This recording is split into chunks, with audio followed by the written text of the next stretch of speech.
എൻ്റെ ജീവിതത്തിൽ ആദ്യമായിട്ട് റിപ്പോർട്ട് ചെയ്തതും കണ്ടതുമായ ഒരു കൊലപാതകം KV സുധീഷിൻ്റെ കൊലപാതകം. ഇങ്ങനെ കിടത്തിയിരിക്കുന്നിടത്ത് തുണി ഇങ്ങനെ പൊന്തിച്ച് ഇവരെ മുഖം കാണിച്ചു. അപ്പോൾ ഇവർ രണ്ടിൻ്റെ ഇടയിലൂടെ ഞാൻ ഈ ബോഡി കാണാണ്.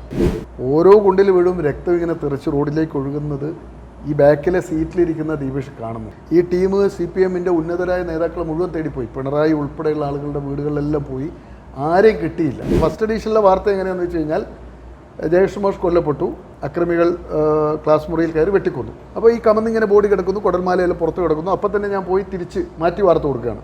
വാളുണ്ട് ബാക്കിലിങ്ങനെ, എൻ്റെ നെഞ്ചിങ്ങനെ. കാരണം എന്താ വെച്ചാൽ ആ പോക്കിൽ ഓർഡറുണ്ടായി കൊല്ലപ്പെട്ടാൽ ഞാനൊരു അക്രമിയായി മാറും. കാരണം എന്താ വെച്ചാൽ എൻ്റെ വണ്ടിയിലാണല്ലോ ബോംബ്.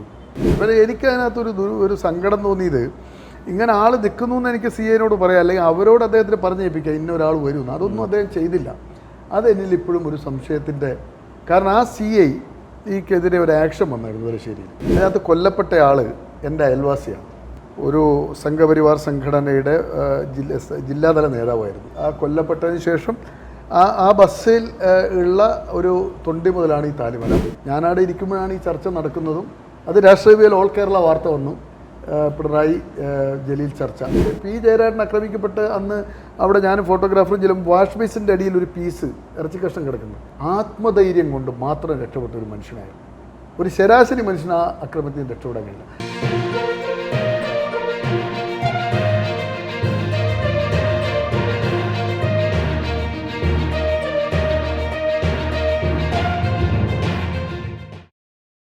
നമസ്കാരം, എല്ലാ മാന്യപ്രേക്ഷകർക്കും മുഖാമുഖത്തിലേക്ക് സ്വാഗതം.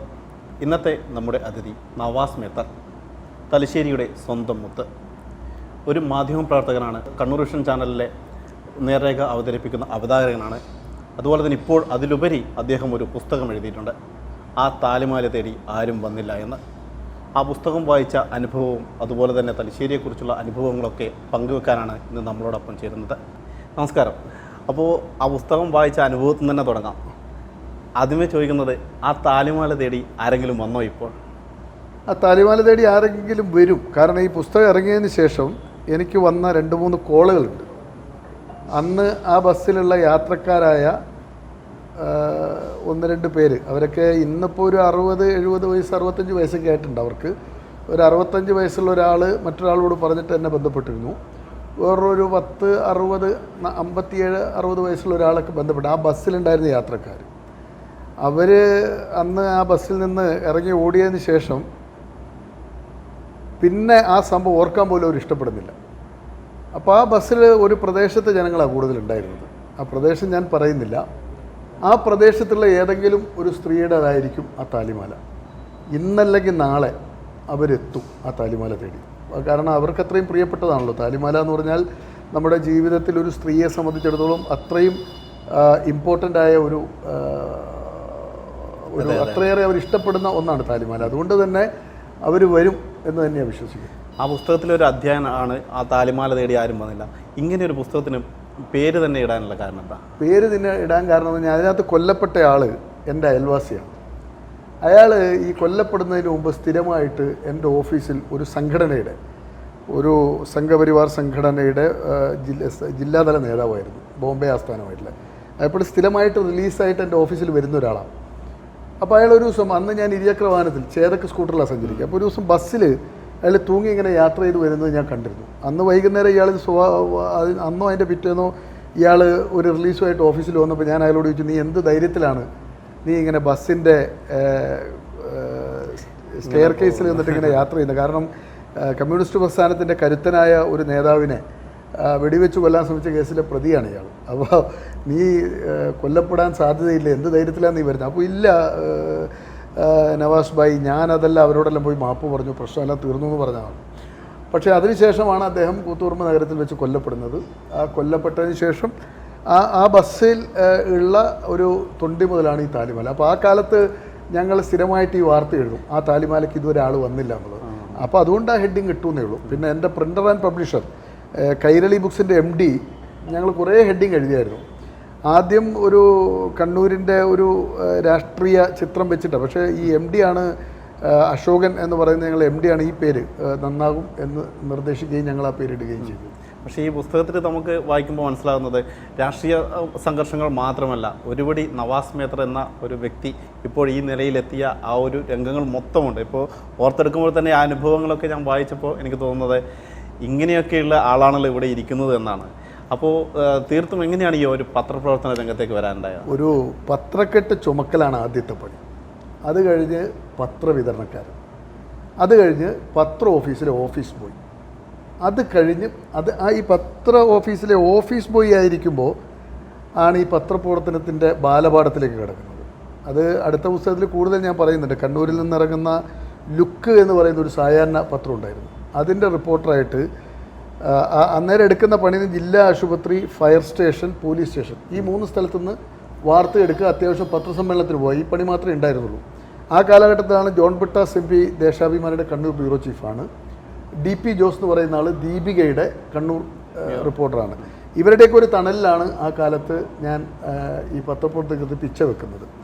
അതുകൊണ്ട് തന്നെയാണ് എൻ്റെ 2ാം പതിപ്പിൻ്റെ പ്രകാശനത്തിന് ബ്രിട്ടാസ് എല്ലാ തിരക്കുകളും മാറ്റിവെച്ച് കണ്ണൂരിൽ വന്നത്. അതാണ് തുടക്കം. ബ്രിട്ടാസിൻ്റെ കാര്യം പറയുമ്പോൾ, ബ്രിട്ടാസ് അന്ന് ഒരു ആശുപത്രിയിൽ പിന്നെ രാമായണ എന്തോ ആ ഒരു സമയത്ത് ബ്രിട്ടാസിനെ പൂട്ടിയിട്ടൊരു ഭാഗം അതിൽ പറയുന്നുണ്ടല്ലോ പുസ്തകത്തിൽ. അതെന്താണ് ശരിക്കും? അത് ഈ ജില്ലാ ആശുപത്രി അന്ന് ഈ ബ്ലാക്ക് ആൻഡ് വൈറ്റ് TV കാലമാണ്. ഇന്നത്തെ പോലെ ചാനലുകളൊന്നുമില്ല. അപ്പോൾ ഈ രാമായണം സീരിയൽ വന്ന് കത്തി നിൽക്കുന്ന സമയമാണ്. അപ്പോൾ ഈ രോഗികൾ OPയിൽ ക്യൂ നിൽക്കുന്ന സമയത്ത് ഡോക്ടേഴ്സ് എന്ത് ചെയ്യുന്നു? ഡോക്ടേഴ്സിൻ്റെ വിശ്രമത്തിൽ TV വെച്ചിട്ട് രാമായണം കാണുന്നു. അത് റിപ്പോർട്ട് ചെയ്യാൻ വേണ്ടി ജോൺ ബ്രിട്ടാസും അന്നത്തെ ദേശാഭിമാനിയുടെ ക്യാമറമാൻ ജയദേവൻ പിണറായി, അദ്ദേഹം പിന്നീട് മരണപ്പെട്ടു പോയി, ജയദേവൻ പിണറായിയും കൂടി വരുന്നു. അവിടെ നിന്ന് അന്ന് ഈ ഫിലിം റോളുള്ള ഫിലിമാണ്. ഇങ്ങനെ അടിക്കുമ്പോൾ ഫ്ലാഷ്, ഇന്ന് ഫ്ലാഷൊന്നും ആവശ്യമില്ല നമുക്ക് ഫോട്ടോയ്ക്ക്.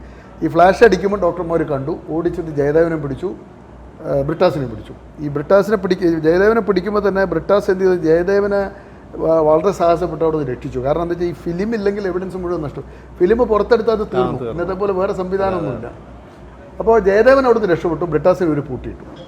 അപ്പോൾ എൻ്റെ ഒരു ഓർമ്മ ശരിയാണെങ്കിൽ ആ വിവരം അറിഞ്ഞിട്ട് നമ്മളെല്ലാവരും, ഞാൻ ഉൾപ്പെടെയുള്ള മുഴുവൻ മാധ്യമ പ്രവർത്തകരും അവിടെ ഓടിയെത്തുകയും ബ്രിട്ടാസിനെ മോചിപ്പിക്കുകയും വലിയ പ്രക്ഷോഭങ്ങൾ നടത്തുകയും ചെയ്തു.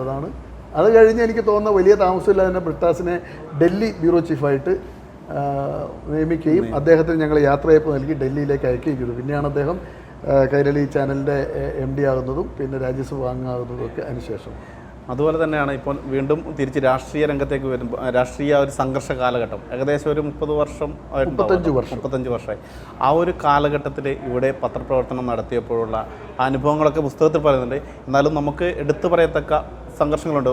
ഒന്നാമത് ഒരു സ്കൂളിൽ കയറി ഒരു അധ്യാപകനെ കൊന്നത്, അതുപോലെ തന്നെ 2 കാല് വെട്ടിയ ഒരാൾ, അവരെ കണ്ട കഥ പറയുന്നുണ്ട്. അതുപോലെ തന്നെ അച്ഛൻ്റെയും അമ്മയുടെയും മുന്നിൽ വെച്ച് കൊലപാതകം, അതൊക്കെ പറയുന്നുണ്ട്. അപ്പോൾ ആ അനുഭവം എങ്ങനെയായിരുന്നു? അത് ഈ സുധീഷിൻ്റെ കൊലപാതകമാണ് ഞാൻ എൻ്റെ ജീവിതത്തിൽ ആദ്യമായിട്ട് റിപ്പോർട്ട് ചെയ്തതും കണ്ടതുമായ ഒരു കൊലപാതകം KV സുധീഷിൻ്റെ കൊലപാതകം. അന്നത്തെ കാലത്ത് ഈ രാവിലെ പത്രക്കെട്ട് എടുത്തു കൊണ്ടുവന്ന് അത് വിതരണം ചെയ്യുക, അതിനുശേഷം അന്നത്തേക്കുള്ള വാർത്തകളൊക്കെ എഴുതിയിട്ട് കവറിലാക്കി തൃശ്ശൂരാണ് പ്രിൻറ്റിങ് ദീപികയുടെ, അങ്ങോട്ട് അയക്കുക. അപ്പോൾ അതിരാവിലെ ഈ പത്രക്കെട്ട് എടുക്കാനും പത്രവിതരണത്തിനായിട്ട് പോകുമ്പോൾ ജനറൽ ആശുപത്രിയുടെ മുന്നിൽ വന്ന് ഒരു സ്ട്രോങ് ചായ, ഈ ചായയോട് എനിക്ക് ഭയങ്കര ഇപ്പം തന്നെ ഞാൻ 4 ചായ കുടിച്ചു കഴിഞ്ഞു. അപ്പോൾ അവിടെ വന്ന് ഒരു ചായ കുടിച്ചുകൊണ്ടിരിക്കുമ്പോഴാണ് ഒരു അംബാസഡർ കാറ്, ബീക്കൺ ലൈറ്റ് വെച്ചൊരു അംബാസഡർ കാറ് ഈ കോമ്പൗണ്ടിലേക്ക് കടന്നു പോകുന്നത്. അപ്പം സ്വാഭാവികമായിട്ട് ഈ സമയത്ത് അതൊരു പുലർച്ചെ 4 മണി 3:40 എക്സിക്യൂട്ടീവ് എനിക്ക് തോന്നുന്നു വെസ്റ്റ് കോസ്റ്റ് എക്സ്പ്രസിനാണ് പത്രം, തൃശ്ശൂരിൽ നിന്നാണ് പത്രം, ഷൊർണൂരിൽ നിന്നാണ് കയറ്റി വിടുക. അപ്പോൾ അങ്ങനെ ഞാൻ ഓടി അവിടെ ചെന്നപ്പോൾ തൊട്ട് പുറകെ വേറൊരു വണ്ടിയും വന്നു. അതിലും 2 പേരും മഫ്റ്റിയിലാണ്. ഒരാൾ Y അനിൽകുമാർ SP ആണെന്നാണ് എൻ്റെ ഓർമ്മ, മറ്റേതൊന്ന് KR ജ്യോതിലാൽ കളക്ടർ. അങ്ങനെ ഇവരുടെ പുറകെ മെല്ലെ ചെല്ലുമ്പോൾ ഒരു നേഴ്സ് ഇവർക്ക് വേണ്ടി ഒരു തുണി, ഇങ്ങനെ ഒരു സാധാരണ ഒരു സ്റ്റീൽ എന്ന് പറയാൻ പറ്റില്ല, ഇങ്ങനെ കിടത്തിയിരിക്കുന്നിടത്ത് തുണി ഇങ്ങനെ പൊന്തിച്ച് ഇവരെ മുഖം കാണിച്ചു. അപ്പോൾ ഇവർ രണ്ടിൻ്റെ ഇടയിലൂടെ ഞാൻ ഈ ബോഡി കാണുകയാണ്. അപ്പോൾ ബോഡി കാണുമ്പോൾ താടിയെല്ലാം വെച്ച് കാണുന്നത് സുധീഷിനെയാണ്. രക്തമെല്ലാം ഉണ്ടെങ്കിലും സുധീഷിനെ എനിക്ക് ഒറ്റയടിക്ക് തിരിച്ചറിയാൻ പറ്റും. കാരണം കണ്ണൂരിലെ വിദ്യാർത്ഥി പ്രക്ഷോഭങ്ങൾക്കൊക്കെ KV സുധീഷ് മുന്നിലുണ്ട്. അതിന് 2-3 ദിവസം മുമ്പ് വരെ ഞങ്ങൾ വലിയ സൗഹൃദം പങ്കുവെച്ചവരാണ്. അപ്പോൾ അങ്ങനെ ആ ബന്ധമുള്ളതുകൊണ്ട് തന്നെ സുധീഷിനെ പെട്ടെന്ന് തിരിച്ചറിഞ്ഞു. ഞാനാകെ അപ്സെറ്റായിപ്പോയി. കാരണം 2-3 ദിവസം മുമ്പ് വരെ, ഒന്നാമത്തേൽ സുധീഷ് കൂത്തുപറമ്പാണ്. ഞാൻ ആ സമയത്ത് താമസിച്ചിരുന്നത് കണ്ടംകുന്ന് എന്ന് പറഞ്ഞ സ്ഥലത്താണ്, മെരുവമ്പായിൽ. അപ്പോൾ ആ കൂത്തുപറമ്പിൽ നിന്നും കാണും, കണ്ണൂരിൽ നിന്നും കാണും, സ്ഥിരമായി സംവദിക്കുന്ന എൻ്റെ ഒരു ആ സമയത്ത് എനിക്ക് തോന്നുന്നു എഞ്ചിനീയറിംഗ് കോളേജ് പ്രക്ഷോഭം നടക്കുന്ന സമയമാണ്. എഞ്ചിനീയറിംഗ് കോളേജിന് പുതിയ ആസ്ഥാനം വേണമെന്നുള്ള പ്രക്ഷോഭം നടക്കുന്ന കാലമാണെന്നാണ് എൻ്റെ ഓർമ്മ. അപ്പോൾ റോഡിൽ സമരം അടക്കം സുധീഷ് ഉണ്ടാകുന്നതാണ്. സുധീഷിൻ്റെ മൃതദേഹമാണ് കൊലപാതക പരമ്പരകളിൽ ഞാൻ ആദ്യം കാണുന്നത്. അതിൽ തന്നെ പറയുന്നുണ്ട് സുധീഷിൻ്റെ കൊലപാതകമാണെന്ന് തോന്നുന്നു. ഒരു 14 വയസ്സുകാരൻ ഓടി അടുത്തുള്ള ഒരു ഹോസ്പിറ്റലിൽ പോകുന്നു, അവിടെ ആംബുലൻസ് കിട്ടുന്നില്ല, തൊട്ടപ്പുറം പോയി. അപ്പോൾ അവരെ എത്തിക്കുന്ന ആ ഒരു രംഗം, ഇപ്പോൾ അദ്ദേഹം ഒരു സിനിമാ സംവിധായകനാണെന്നാണ് എൻ്റെ ഒരു കണക്കുകൂടൽ. അതെന്താണ്? അത് ടി ദീപേഷാണ്, നമ്മുടെ പഴയ കൂത്തുപറമ്പ് മുനിസിപ്പൽ ചെയർമാനായിരുന്ന മാലിനിയുടെ മകനാണ്. ദീപേഷും എൻ്റെ ഒരു അടുത്ത സുഹൃത്താണ്. ദീപേഷിന് അന്ന് ചെറിയ പ്രായമുള്ളൂ, 14 വയസ്സ്. ദീപേഷ് ബഹളം കേട്ട് ഓടി വരുന്നു.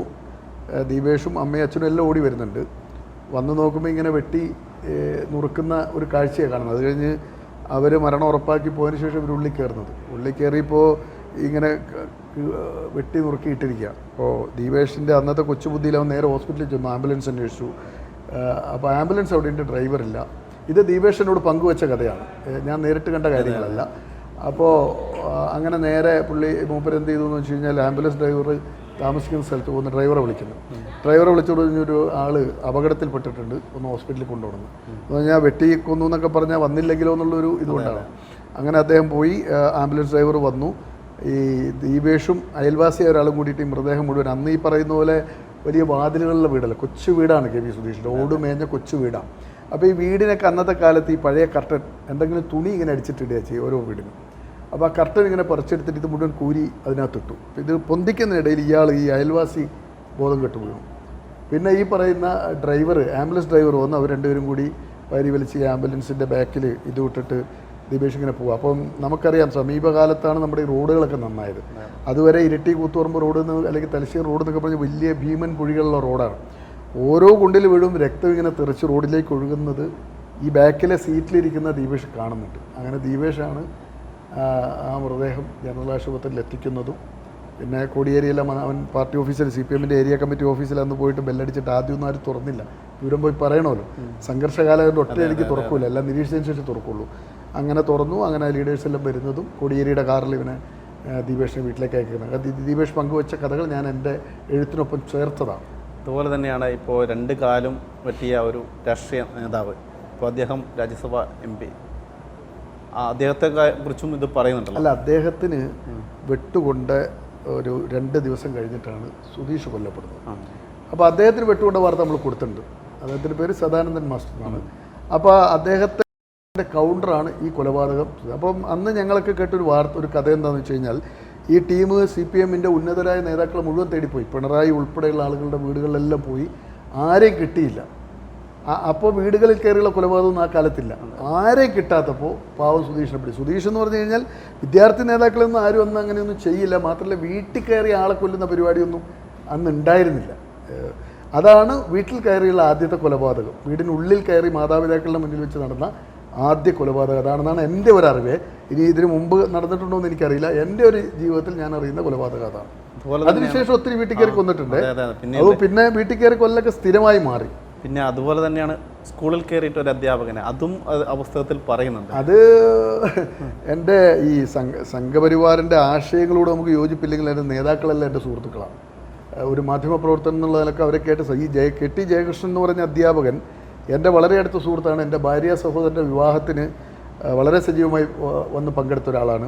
കൊല്ലപ്പെടുന്നതിന് ഏതാനും നാൾ മുമ്പ് പാലയാട് ഡയറ്റിൽ സ്കൂൾ കലോത്സവ വേദിയിൽ ഇദ്ദേഹം ഒറ്റയ്ക്ക് ഞങ്ങളുടെ ഈ ഭക്ഷണം മാധ്യമപ്രവർത്തകർക്ക് അധ്യാപകർക്ക് കൊടുക്കുന്ന സ്ഥലത്ത് ഇയാൾ ഒറ്റയ്ക്ക് ഭക്ഷണം കഴിക്കാൻ വന്നു. അപ്പോൾ ഇദ്ദേഹത്തോട് ഞാനും എൻ്റെ ഫോട്ടോഗ്രാഫർ SK ചോദിച്ചു, എല്ലാ മാഷെ നിങ്ങൾ എന്ത് ധൈര്യത്തിലാണ് ഈ ഗൺമാനൊന്നുമില്ലാതെ നടക്കുന്നത്? അപ്പോൾ അദ്ദേഹം പറഞ്ഞു, ഗൺമാൻ ഉണ്ടായിട്ട് എന്താ കാര്യം, അവർ കൊല്ലാൻ തീരുമാനിച്ചാണെങ്കിൽ അവർ കൊല്ലും എന്ന് പറഞ്ഞ് പിരിഞ്ഞ ഒരു ഓർമ്മയാണ്. അപ്പം ഞങ്ങൾ ഈ സംഘർഷ കാലഘട്ടത്തിൽ ഞങ്ങൾ മാധ്യമപ്രവർത്തകരൊക്കെ ഒരു അല്പം വക്രബുദ്ധി ഉപയോഗിക്കും. ഈ ടാർഗറ്റായ നേതാക്കൾ നമുക്ക് ഏകദേശം ഒരു ഇൻ്റലിജൻസ് റിപ്പോർട്ടൊക്കെ ഉണ്ട്, ഇന്ന ആളുകളൊക്കെ ഏത് സമയവും കൊല്ലപ്പെടുന്നുണ്ട്. അപ്പം പ്രധാനപ്പെട്ട നേതാക്കളുടെ വീട്, അവർ ജോലി ചെയ്യുന്ന സ്ഥലത്തൊക്കെ നമ്മൾ ആരെങ്കിലുമൊക്കെ ചുമതലപ്പെടുത്തും. എന്തെങ്കിലും അനിഷ്ട സംഭവം ഉണ്ടായാൽ അറിയിക്കണമെന്ന്. ഫോൺ ഒരു സംവിധാനമില്ല. ഇപ്പം നമ്മൾ വാർത്ത എടുക്കുക അന്ന് ഇത്രയും തടിയുള്ള ഒരു ഡയറക്ടറി ഉണ്ട്. ഈ ഡയറക്ടറി എടുത്ത് വെച്ചിട്ട് ഇപ്പോൾ കൊളവല്ലൂർ, അപ്പോൾ കൊളവല്ലൂരിലേക്ക് പോയിട്ട് 462025 അത് അവിടുത്തെ പോലീസ് സ്റ്റേഷൻ നമ്പറാണ്, ഇന്നും മനപ്പാടമാണ്. കൊളവല്ലൂർ പോലീസ് സ്റ്റേഷൻ്റെ നമ്പർ 462025 ആണെന്നുള്ളത് 311222 Panoor police station number, 3332 Chokli police station നമ്പറാണ്. ഇങ്ങനെ ഓരോ പോലീസ് സ്റ്റേഷൻ നമ്പറും മനപ്പാടമാണ്. അപ്പോൾ അങ്ങനെ ആ പ്രദേശത്ത് അങ്ങനെ ഇത് കണ്ടുപിടിക്കുക. അപ്പോൾ ഈ ഒരു ദിവസം ഈ അത്യാവശ്യം വാർത്തയിലെടുത്തിരിക്കുമ്പോഴാണ് പെട്ടെന്ന് ലാൻഡ് ലൈനിൽ കോൾ അടിക്കുന്നത്. അപ്പോൾ ബെല്ലടിച്ചു, ഞാൻ എടുത്തു. അപ്പോൾ പറഞ്ഞു ഒരു ഈ പറയുന്ന മൊകേരിയിൽ നിന്ന് എൻ്റെ ഒരു സുഹൃത്ത് ഒരു പൊളിറ്റിക്കൽ പാർട്ടി ലീഡറാണ്. അയാൾ പറഞ്ഞു, മാഷ് തീർന്നു നവാസ്ജി, ആളുകൾ കയറിപ്പോകുന്ന കണ്ടു, ബഹളവും കേട്ടു. അപ്പം തന്നെ ഞാൻ എന്ത് ചെയ്തു, ഞാൻ ഫസ്റ്റ് എഡിഷൻ വാർത്ത അടിച്ചിനി, ഒറ്റ വിളി തിരിച്ചു വിളിച്ചു വേറൊരാളുടെ വീട്ടിൽ. അപ്പോൾ ഇങ്ങനെ സംഭവം നടന്നിട്ടുണ്ടെന്ന്. അപ്പോൾ ഫസ്റ്റ് എഡിഷനിലെ വാർത്ത എങ്ങനെയാണെന്ന് വെച്ച് കഴിഞ്ഞാൽ, ജയകൃഷ്ണ മാഷ് കൊല്ലപ്പെട്ടു, അക്രമികൾ ക്ലാസ് മുറിയിൽ കയറി വെട്ടിക്കൊന്നു. ക്ലാസ് മുറിയിൽ കയറി പകച്ചോടിയ ഇദ്ദേഹത്തെ സ്കൂൾ കോമ്പൗണ്ടിൽ വെച്ച് വെട്ടിക്കൊന്നു എന്നാണ് ആദ്യത്തെ വാർത്ത. പിന്നെ ബ്യൂറോ ചീഫ് അടിയന്തരമായി പുറമെ ഫസ്റ്റ് സ്ട്രെച്ച് ഒരു ചെറിയ സാധനം ഫോണിൽ പറഞ്ഞു കൊടുത്തിട്ട് വണ്ടി എടുത്ത് അവിടെ എത്തി അതിൻ്റെ ഉള്ളിൽ ചെന്നപ്പോഴാണ് ക്ലാസ് മുറിയിലാണ് കൊല്ലപ്പെട്ടിരുന്നത്. അപ്പോൾ ഞാൻ എത്തുന്ന അതേ സമയത്ത്, ഞാൻ എത്തി ഒരു 2 മിനിറ്റ് കഴിഞ്ഞിട്ടാണ് അന്നത്തെ SP അബ്ദുൽ ഖാർ സാർ വരുന്നത്. അത് എന്ന് പറഞ്ഞാൽ നമ്മുടെ മന്ത്രി റിയാസിൻ്റെ പിതാവാണ്. അതിൽ പറയുന്നുണ്ട്, അത് ഞാൻ ചോദിക്കണം എന്ന് വിചാരിച്ചാണ്. അപ്പോൾ റിയാസിൻ്റെ പിതാവാണ് അബ്ദുൽ ഖാർ. പിന്നെ ഹബീബ് റഹ്മാൻ എന്ന് പറഞ്ഞ DVSP, CI വത്സൻ, അങ്ങനെ ഒത്തിരി ഉദ്യോഗസ്ഥർ അവിടെ ഉണ്ട്. അപ്പോൾ ഈ കമന്നിങ്ങനെ ബോഡി കിടക്കുന്നു, കുടൽമാലയെല്ലാം പുറത്ത് കിടക്കുന്നു. അപ്പോൾ തന്നെ ഞാൻ പോയി തിരിച്ച് മാറ്റി വാർത്ത കൊടുക്കുകയാണ്. അപ്പോൾ RVയിലെ കുട്ടികളെ എവിടെയാണെന്ന് കണ്ടുപിടിക്കുന്നു. അങ്ങനെ ആ വാർത്തയെല്ലാം കൊടുത്ത് തീരുമ്പോൾ അടുത്തൊരു കൊലപാതകം ഒരു ഹബീബ് റഹ്മാൻ വന്ന് സ്വകാര്യം പറയുന്നു. അപ്പോൾ ഒരു മനോജ് എന്ന് പറഞ്ഞ, അന്ന് പേര് മറക്കാൻ പറ്റില്ല. കാരണം എന്താ വെച്ചാൽ ചെല്ലുമ്പോൾ കംപ്ലീറ്റ് ഇങ്ങനെ ഉറുമ്പ് ബ്ലഡ് ആകെ മരിച്ചിട്ട് അത്രയും സമയമായിട്ടുള്ളൂ. അപ്പോഴാണ് നമ്മളവിടെ എത്തുന്നത്. അപ്പോൾ ഈ രക്തം കുടിക്കുന്ന ഒരു ഉറുമ്പുണ്ട്. ആ ഉറുമ്പ് കണ്ണ് ശരീരം മുഴുവൻ ഇങ്ങനെ ഇതായിട്ട് നിൽക്കുന്ന ഒരു രംഗമാണ്. അങ്ങനെ ആ അക്രമ പരമ്പര ഇതെല്ലാം റിപ്പോർട്ട് ചെയ്ത് ഇവിടെ വന്നപ്പോഴാണ് അതിനേക്കാൾ വലിയൊരു രസം ഉണ്ടാകുന്നത്. എൻ്റെ ഓഫീസിൻ്റെ താഴെ കാറ് നിർത്തിയപ്പോൾ ഈ കാർ ഓടിച്ചിരുന്ന ഒരു പ്രായമുള്ള ആൾ, അതൊന്നും നമ്മൾ ശ്രദ്ധിച്ചിട്ടില്ല. ആരാ കാർ ഓടിക്കുന്നത് എന്നുള്ളത് നമ്മൾ ശ്രദ്ധിച്ചിട്ടേ ഇല്ല. ഈ കാർ ഓടിക്കുന്ന ആൾ ഇറങ്ങി നിൽക്കലും മുണ്ടിങ്ങനെ പിടിച്ചിട്ട് ഒരു കരയല കൈ കൂപ്പിട്ട്, ഇനി നിങ്ങൾ എന്നെ കൂട്ടെ, എനിക്ക് 3 4 പെൺമക്കളാണെന്ന് പറഞ്ഞൊരു ഒറ്റ കരച്ചില്ല. അപ്പോൾ അയാൾ ഈ SK മോഹൻ എന്ന് പറഞ്ഞ ഫോട്ടോഗ്രാഫർ കണ്ണൂർ ടാക്സി സ്റ്റാൻഡിൽ ഓടി വന്നിട്ട് ഒരു കാറിൽ കയറുകയാണ്, പെട്ടെന്ന് വിടുമെന്ന് പറയുന്നത്. അപ്പം ഈ ഡ്രൈവറെ വിചാരം കല്യാണത്തിന് ഫോട്ടോ എടുക്കാൻ പോകുന്ന ആളാണ്. അത് ഭയങ്കര ഉഷാറായിട്ട് ഓടിച്ചു വന്ന് ഈ ജയകൃഷ്ണൻ്റെ ആ കോമ്പൗണ്ടിലേക്കുള്ള യാത്രക്കിടയിലാണ് ഇയാൾ ഇതിൻ്റെ അപകടം മനസ്സിലാക്കുന്നത്. പിന്നെ അയാളങ്ങ് വിറക്കാൻ തുടങ്ങി. ഇയാൾ വിറച്ചുകൊണ്ടാണ്, പക്ഷെ നമ്മളോടൊന്നും പറയാൻ കഴിയില്ല. കാരണം നമ്മൾ അത്രയും സെൻസിറ്റീവായിട്ട് ഓടി. എല്ലാ സ്ഥലത്തും അക്രമം, ബോംബ്, അക്രമികൾ പരക്കപ്പായുന്നു, കടകൾ കത്തിക്കുന്നു, പാർട്ടി ഓഫീസ് കത്തിക്കുന്നു. അപ്പോൾ ആ രംഗം അത് ഒരു കാണേണ്ട രംഗം തന്നെയാണ്. അപ്പോൾ നമ്മൾ പറഞ്ഞ് നിങ്ങളിനി വരണ്ട, അപ്പോഴത്തേക്ക് നമ്മുടെ വണ്ടി എത്തി. അതാണ് അതിൻ്റെ ഒരു ഹിസ്റ്ററി. അപ്പോൾ അന്ന് ഇപ്പം നേരത്തെ പറഞ്ഞ ഒരു പേരുണ്ടല്ലോ, ഒരു പോലീസ് ഉദ്യോഗസ്ഥൻ. ആ പോലീസ് ഉദ്യോഗസ്ഥന് നിങ്ങളും സംസാരിച്ചൊരു കാര്യം പറയുന്നുണ്ട്, മകനെ കുറിച്ച്. അല്ല, അത് ആ സമയത്ത് അത് രസകരമായൊരു ടോക്കാണ്. അപ്പോൾ ആ സമയത്ത് ഈ കോഴിക്കോട് റിയാസ് നിരന്തരം പ്രക്ഷോഭങ്ങളിൽ പങ്കെടുക്കും. അപ്പോൾ ഈ അബ്ദുൽ ഖാർ സാറിൻ്റെ സബോർഡിനേറ്റ്സ് തന്നെയാണല്ലോ അവിടെ സർവീസിലുള്ളത്. അപ്പോൾ ഇദ്ദേഹം സമരമുഖത്ത് നിൽക്കുമ്പം ഈ ഉദ്യോഗസ്ഥർക്ക് ചെറിയ, അപ്പോൾ അവരിത് വിളിച്ച് പരാതിയായിട്ട് സാറിനോട് പറയും, ഭയങ്കര പ്രശ്നമാണ് വിദ്യാർത്ഥി. അപ്പം അദ്ദേഹം ഞാൻ ഇങ്ങനെ വളരെ എൻ്റെ അന്നത്തെ ഒരു പൊട്ടത്തിലാണ്, ഇന്ന് നമ്മൾ ചോദിക്കില്ല, ചോദിക്കുക. അപ്പോൾ അദ്ദേഹം പറയും, അതൊന്നും എന്നോട് ചോദിക്കേണ്ട, ആ വിഷയം വിട്ടേക്കെന്ന് പറയും. അങ്ങനെ ഒരു അനുഭവമാണ്. അദ്ദേഹം വളരെ ജെന്റിൽമാനായിട്ടുള്ള ഒരു ഓഫീസറായിരുന്നു. നല്ല അദ്ദേഹത്തിൻ്റെ ഒരു അനുഭവം എന്ന് പറഞ്ഞാൽ, ഒരു ദിവസം നമ്മളെ ഒരു ചൈനയിലേക്ക് ജോലിക്ക് പോകേണ്ട ഒരു 23 പേരുടെ ഒരു വെരിഫിക്കേഷൻ ഫയൽ ഇദ്ദേഹത്തിൻ്റെ ടേബിളിലായിപ്പോയി. അപ്പോൾ അപ്പോൾ എൻ്റെ അടുത്ത് ഈ കുട്ടികൾ വന്നിട്ട് പറഞ്ഞ് ഇങ്ങനെ പോകേണ്ടതാണ്, ഇന്നത് ഒപ്പിട്ട് കിട്ടിയില്ലെങ്കിൽ ഞങ്ങൾക്ക് പോകാൻ കഴിയില്ല. അപ്പോൾ ഞാൻ ഇദ്ദേഹത്തെ വിളിച്ചു. ഇദ്ദേഹം നാട്ടിലേക്ക് പുറപ്പെട്ടു. ഞാൻ പറഞ്ഞു, സാർ ഇങ്ങനെ അങ്ങനെ ഉണ്ടോ എന്ന് പറഞ്ഞ് തിരിച്ചു വന്നത് ഒപ്പിട്ടിട്ട് കൊടുത്തു പോയി. അത്രയും ജനസേവനം ചെയ്യാൻ താല്പര്യമുള്ള ഒരു ഓഫീസറാണ്. എന്തായാലും രാഷ്ട്രീയ പ്രവർത്തനം മോശമില്ല. ഇപ്പോൾ അദ്ദേഹത്തിൻ്റെ മകനാണല്ലോ ഇപ്പം പ്രമുഖ മന്ത്രിയായിട്ട് ഇങ്ങനെ. അപ്പോൾ അതുപോലെ തന്നെ രാഷ്ട്രീയ സംഘർഷത്തിന് പോകുമ്പോൾ ഭാഗ്യം കൊണ്ടാണ് രക്ഷപ്പെട്ടത് എന്നുള്ളത് ആ ഒരു എഴുത്തിൽ തന്നെ മനസ്സിലാകുന്നത്. ബൈക്കിൽ പോകുമ്പോൾ തടഞ്ഞു നിർത്തിയിട്ട് ഒരു ബോംബുമായി ആളെ കയറ്റിയിട്ട് പതുക്കെ പോണ സാധനം കയ്യിലുണ്ട് തന്നെ. ആ ഒരു അനുഭവം ഇപ്പോൾ അത് എൻ്റെ വീടിൻ്റെ അടുത്ത് തന്നെ എൻ്റെ ഏറ്റവും പ്രിയപ്പെട്ട, ഞാൻ സ്ഥിരമായി കാണുന്ന ഒരു പ്രവർത്തകനാണ് ലതേഷ്. ഒരു മത്സ്യത്തൊഴിലാളി മേഖലയിലുള്ള താടിയെല്ലാം വെച്ച് മുണ്ടെല്ലാം വളരെ സ്വാത്വികനായ ഒരാളാണ്. പോലീസ് സ്റ്റേഷനിൽ പോയാലും മൂപ്പരം കാണും. ഒരു ഇടതുപക്ഷ പ്രവർത്തകനാണ്. അപ്പോൾ അദ്ദേഹത്തിനെ കടലിൻ്റെ തീരത്ത് വെച്ച് സൂര്യൻ അസ്തമിക്കുന്ന സമയത്ത് സൂര്യനെ സാക്ഷി നിർത്തിയിട്ടാണ് വെട്ടിക്കൊല്ലുന്നത്. ആ വെട്ടിക്കൊല്ലുന്നതിന് ആ കടൽ തീരത്തുള്ള മനുഷ്യരുടെ സാക്ഷികളാണ്. അതിനകത്ത് പ്രതികളായവരും എൻ്റെ സുഹൃത്തുക്കളായിട്ടുള്ള ആളുകളുണ്ട്. എൻ്റെ സുഹൃത്തുക്കൾ എന്ന് പറഞ്ഞാൽ എൻ്റെ ഒരു സുഹൃത്തിൻ്റെ മകളെ കിട്ടിയ ആളുകൾ ഉൾപ്പെടെ അതിനകത്തുണ്ട്. ആ കൊലപാതകം നടന്നങ്ങനെ പരമ്പര നടക്കുന്നതിനിടയിൽ ഞാൻ ഓഫീസിൽ തന്നെയാണ് താമസം, വീട്ടിൽ പോക്കില്ല. അപ്പോൾ എൻ്റെ വീടിൻ്റെ മുന്നിൽ എൻ്റെ ഒരു സുഹൃത്തുണ്ട്, ഒരു കമ്മ്യൂണിസ്റ്റ് പാർട്ടിയുടെ പ്രവർത്തകനാണ്. അദ്ദേഹത്തിൻ്റെ വീടിന് നേരെ മതിലിന് ബോംബേറുണ്ടായി. അപ്പോൾ ബോംബേറുണ്ടായപ്പോൾ അദ്ദേഹത്തിൻ്റെ ഭാര്യ പ്രസവിച്ച് കിടക്കുക. ആ മോളിപ്പം +2 മറ്റും പഠിക്കുക. ആ മോള് പ്രസവിച്ച് കിടക്കുന്നു, കുട്ടി ഞെട്ടി ഭയങ്കര കരച്ചിൽ വീഴും. അപ്പോൾ എൻ്റെ വീട്ടിലും ഇത് അറിഞ്ഞ ആകെ വിഷമമായി. അപ്പോൾ കുട്ടികൾ പറഞ്ഞു ഇപ്പോൾ എന്തായാലും വരണം, നമുക്ക് പേടിയാകുന്നു, അപ്പുറത്ത് ഇങ്ങനെ ബോംബ് എറിഞ്ഞിട്ടുണ്ട്. അപ്പോൾ ഞാൻ പറഞ്ഞു ശരി ഞാൻ വരാമെന്ന് പറഞ്ഞു. അപ്പോൾ ഞാൻ അന്ന് SP എസ് ശ്രീജിത്ത്, ഇവിടുത്തെ CI ഒരു സുകുമാരൻ, പിന്നെ SI കുട്ടികൃഷ്ണൻ, നിങ്ങൾ ഇരിട്ടിയിൽ ഏറ്റവും ഈ 3 പേരാണ്. ഞാൻ ആദ്യം SP വിളിച്ചു, ബോസ് ഞാനിങ്ങനെ ഒന്ന് വീട്ടിലേക്ക് പോകണം. നിങ്ങൾ അവിടെ കുട്ടികൃഷ്ണൻ എല്ലാ ഫീൽഡിലുണ്ട്. സുകുമാരനെ വിളിച്ചു. പറഞ്ഞു ഓ ധൈര്യത്തിൽ പോരെ, ഒരു പ്രശ്നമില്ല നമ്മൾ.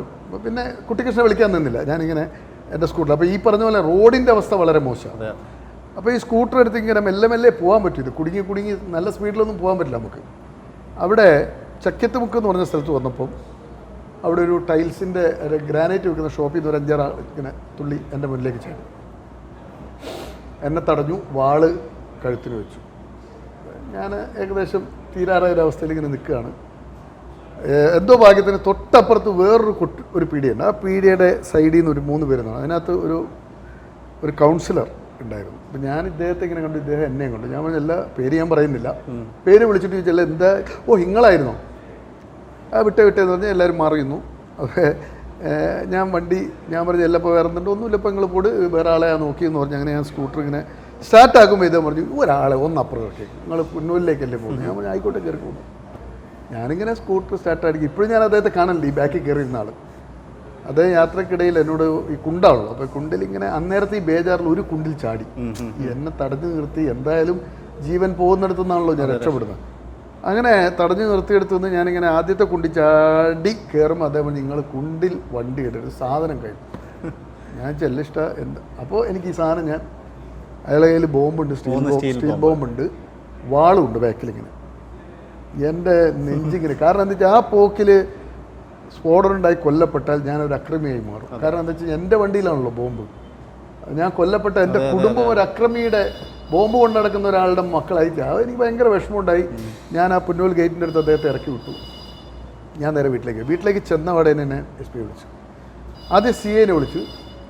CIനെ വിളിച്ചിട്ട് ഞാൻ നിങ്ങളെന്ത് പണിയെടുത്ത്, നിങ്ങൾ റൂട്ടിലുണ്ടാവുമെന്ന് പറഞ്ഞിട്ടില്ല. ഞാൻ വന്ന് എന്നെ ഇങ്ങനെ തടഞ്ഞു. അത് നിങ്ങൾ അറിയുന്ന ആളുകളല്ലേ, ഇപ്പോൾ ഓറെ ഞാൻ അവിടെ കണ്ടായിരുന്നു. ഇവരെ ആര് കണ്ടിരുന്നു? ഈ CI കണ്ടില്ലായിരുന്നു. ഞാൻ SPയെ വിളിച്ചു. ശ്രീത്ത് എന്ന് പറഞ്ഞാൽ SP ആയിരിക്കും മുതലേ എൻ്റെ ഒരു നല്ല സുഹൃത്താണ്. അതിപ്പോൾ ADGP ആണ്. എൻ്റെ അതേ ബോംബറിൽ പരിക്കേറ്റ് ഇതേ തലശ്ശേരി സഹകരണ ആശുപത്രി കിടക്കുമ്പോൾ എല്ലാ ദിവസവും വൈകുന്നേരം പോയിരുന്ന് വർത്തമാനം പറയുന്ന ആളാണ്. എൻ്റെ ഒരു പ്രിയപ്പെട്ട സുഹൃത്താണ്. എല്ലാവരെയും വിളിച്ചു. പക്ഷേ എനിക്കതിനകത്തൊരു സങ്കടം തോന്നിയത്, ഇങ്ങനെ ആൾ നിൽക്കുന്നു എന്ന് എനിക്ക് CIനോട് പറയാം, അല്ലെങ്കിൽ അവരോട് അദ്ദേഹത്തിന് പറഞ്ഞേൽപ്പിക്കാം ഇന്ന ഒരാൾ വരുമെന്ന്. അതൊന്നും അദ്ദേഹം ചെയ്തില്ല. അതെന്നിൽ ഇപ്പോഴും ഒരു സംശയത്തിൻ്റെ, കാരണം ആ CIക്കെതിരെ ഒരു ആക്ഷൻ വന്നായിരുന്നു തലശ്ശേരിയിൽ. അദ്ദേഹം ബാർ അസോസിയേഷൻ്റെ ഒരു പ്രമുഖ, ഇപ്പം ബാർ അസോസിയേഷൻ്റെ വഖഫ് ബോർഡിൻ്റെയൊക്കെ മെമ്പറായിരിക്കുന്ന ഒരു പ്രമുഖ നേതാവിനെ, ഇടതുപക്ഷത്തിൻ്റെ ഒരു പ്രമുഖ നേതാവിനെ അറസ്റ്റ് ചെയ്ത ഒരു സംഭവത്തിൽ അദ്ദേഹത്തിനെതിരെ ഭയങ്കര നടപടിയുണ്ടായി. അന്ന് ഞാനത് ഓൾ കേരള വാർത്തയാക്കിയിരുന്നു. അന്ന് അദ്ദേഹം ഭയങ്കരമായ അസംതൃപ്തി പ്രകടിപ്പിച്ചു. എനിക്ക് അദ്ദേഹത്തിൻ്റെ അന്നത്തെ മൂവ്മെൻറ്റ് ഇപ്പോഴും ഉള്ളിൽ ചെറിയ സംശയമുണ്ട്. കിട്ടുകയാണെങ്കിൽ ഇവനും കിടക്കട്ടെ ഒരു പണി എന്ന നിലക്ക് തന്നെ ഞാൻ അതിനെ കാണുന്നുണ്ട്. അതുമാത്രമല്ല, ഇപ്പോൾ ഒത്തിരി പോലീസുകാരായിട്ട് ബന്ധവും കാര്യങ്ങളൊക്കെയുണ്ട്.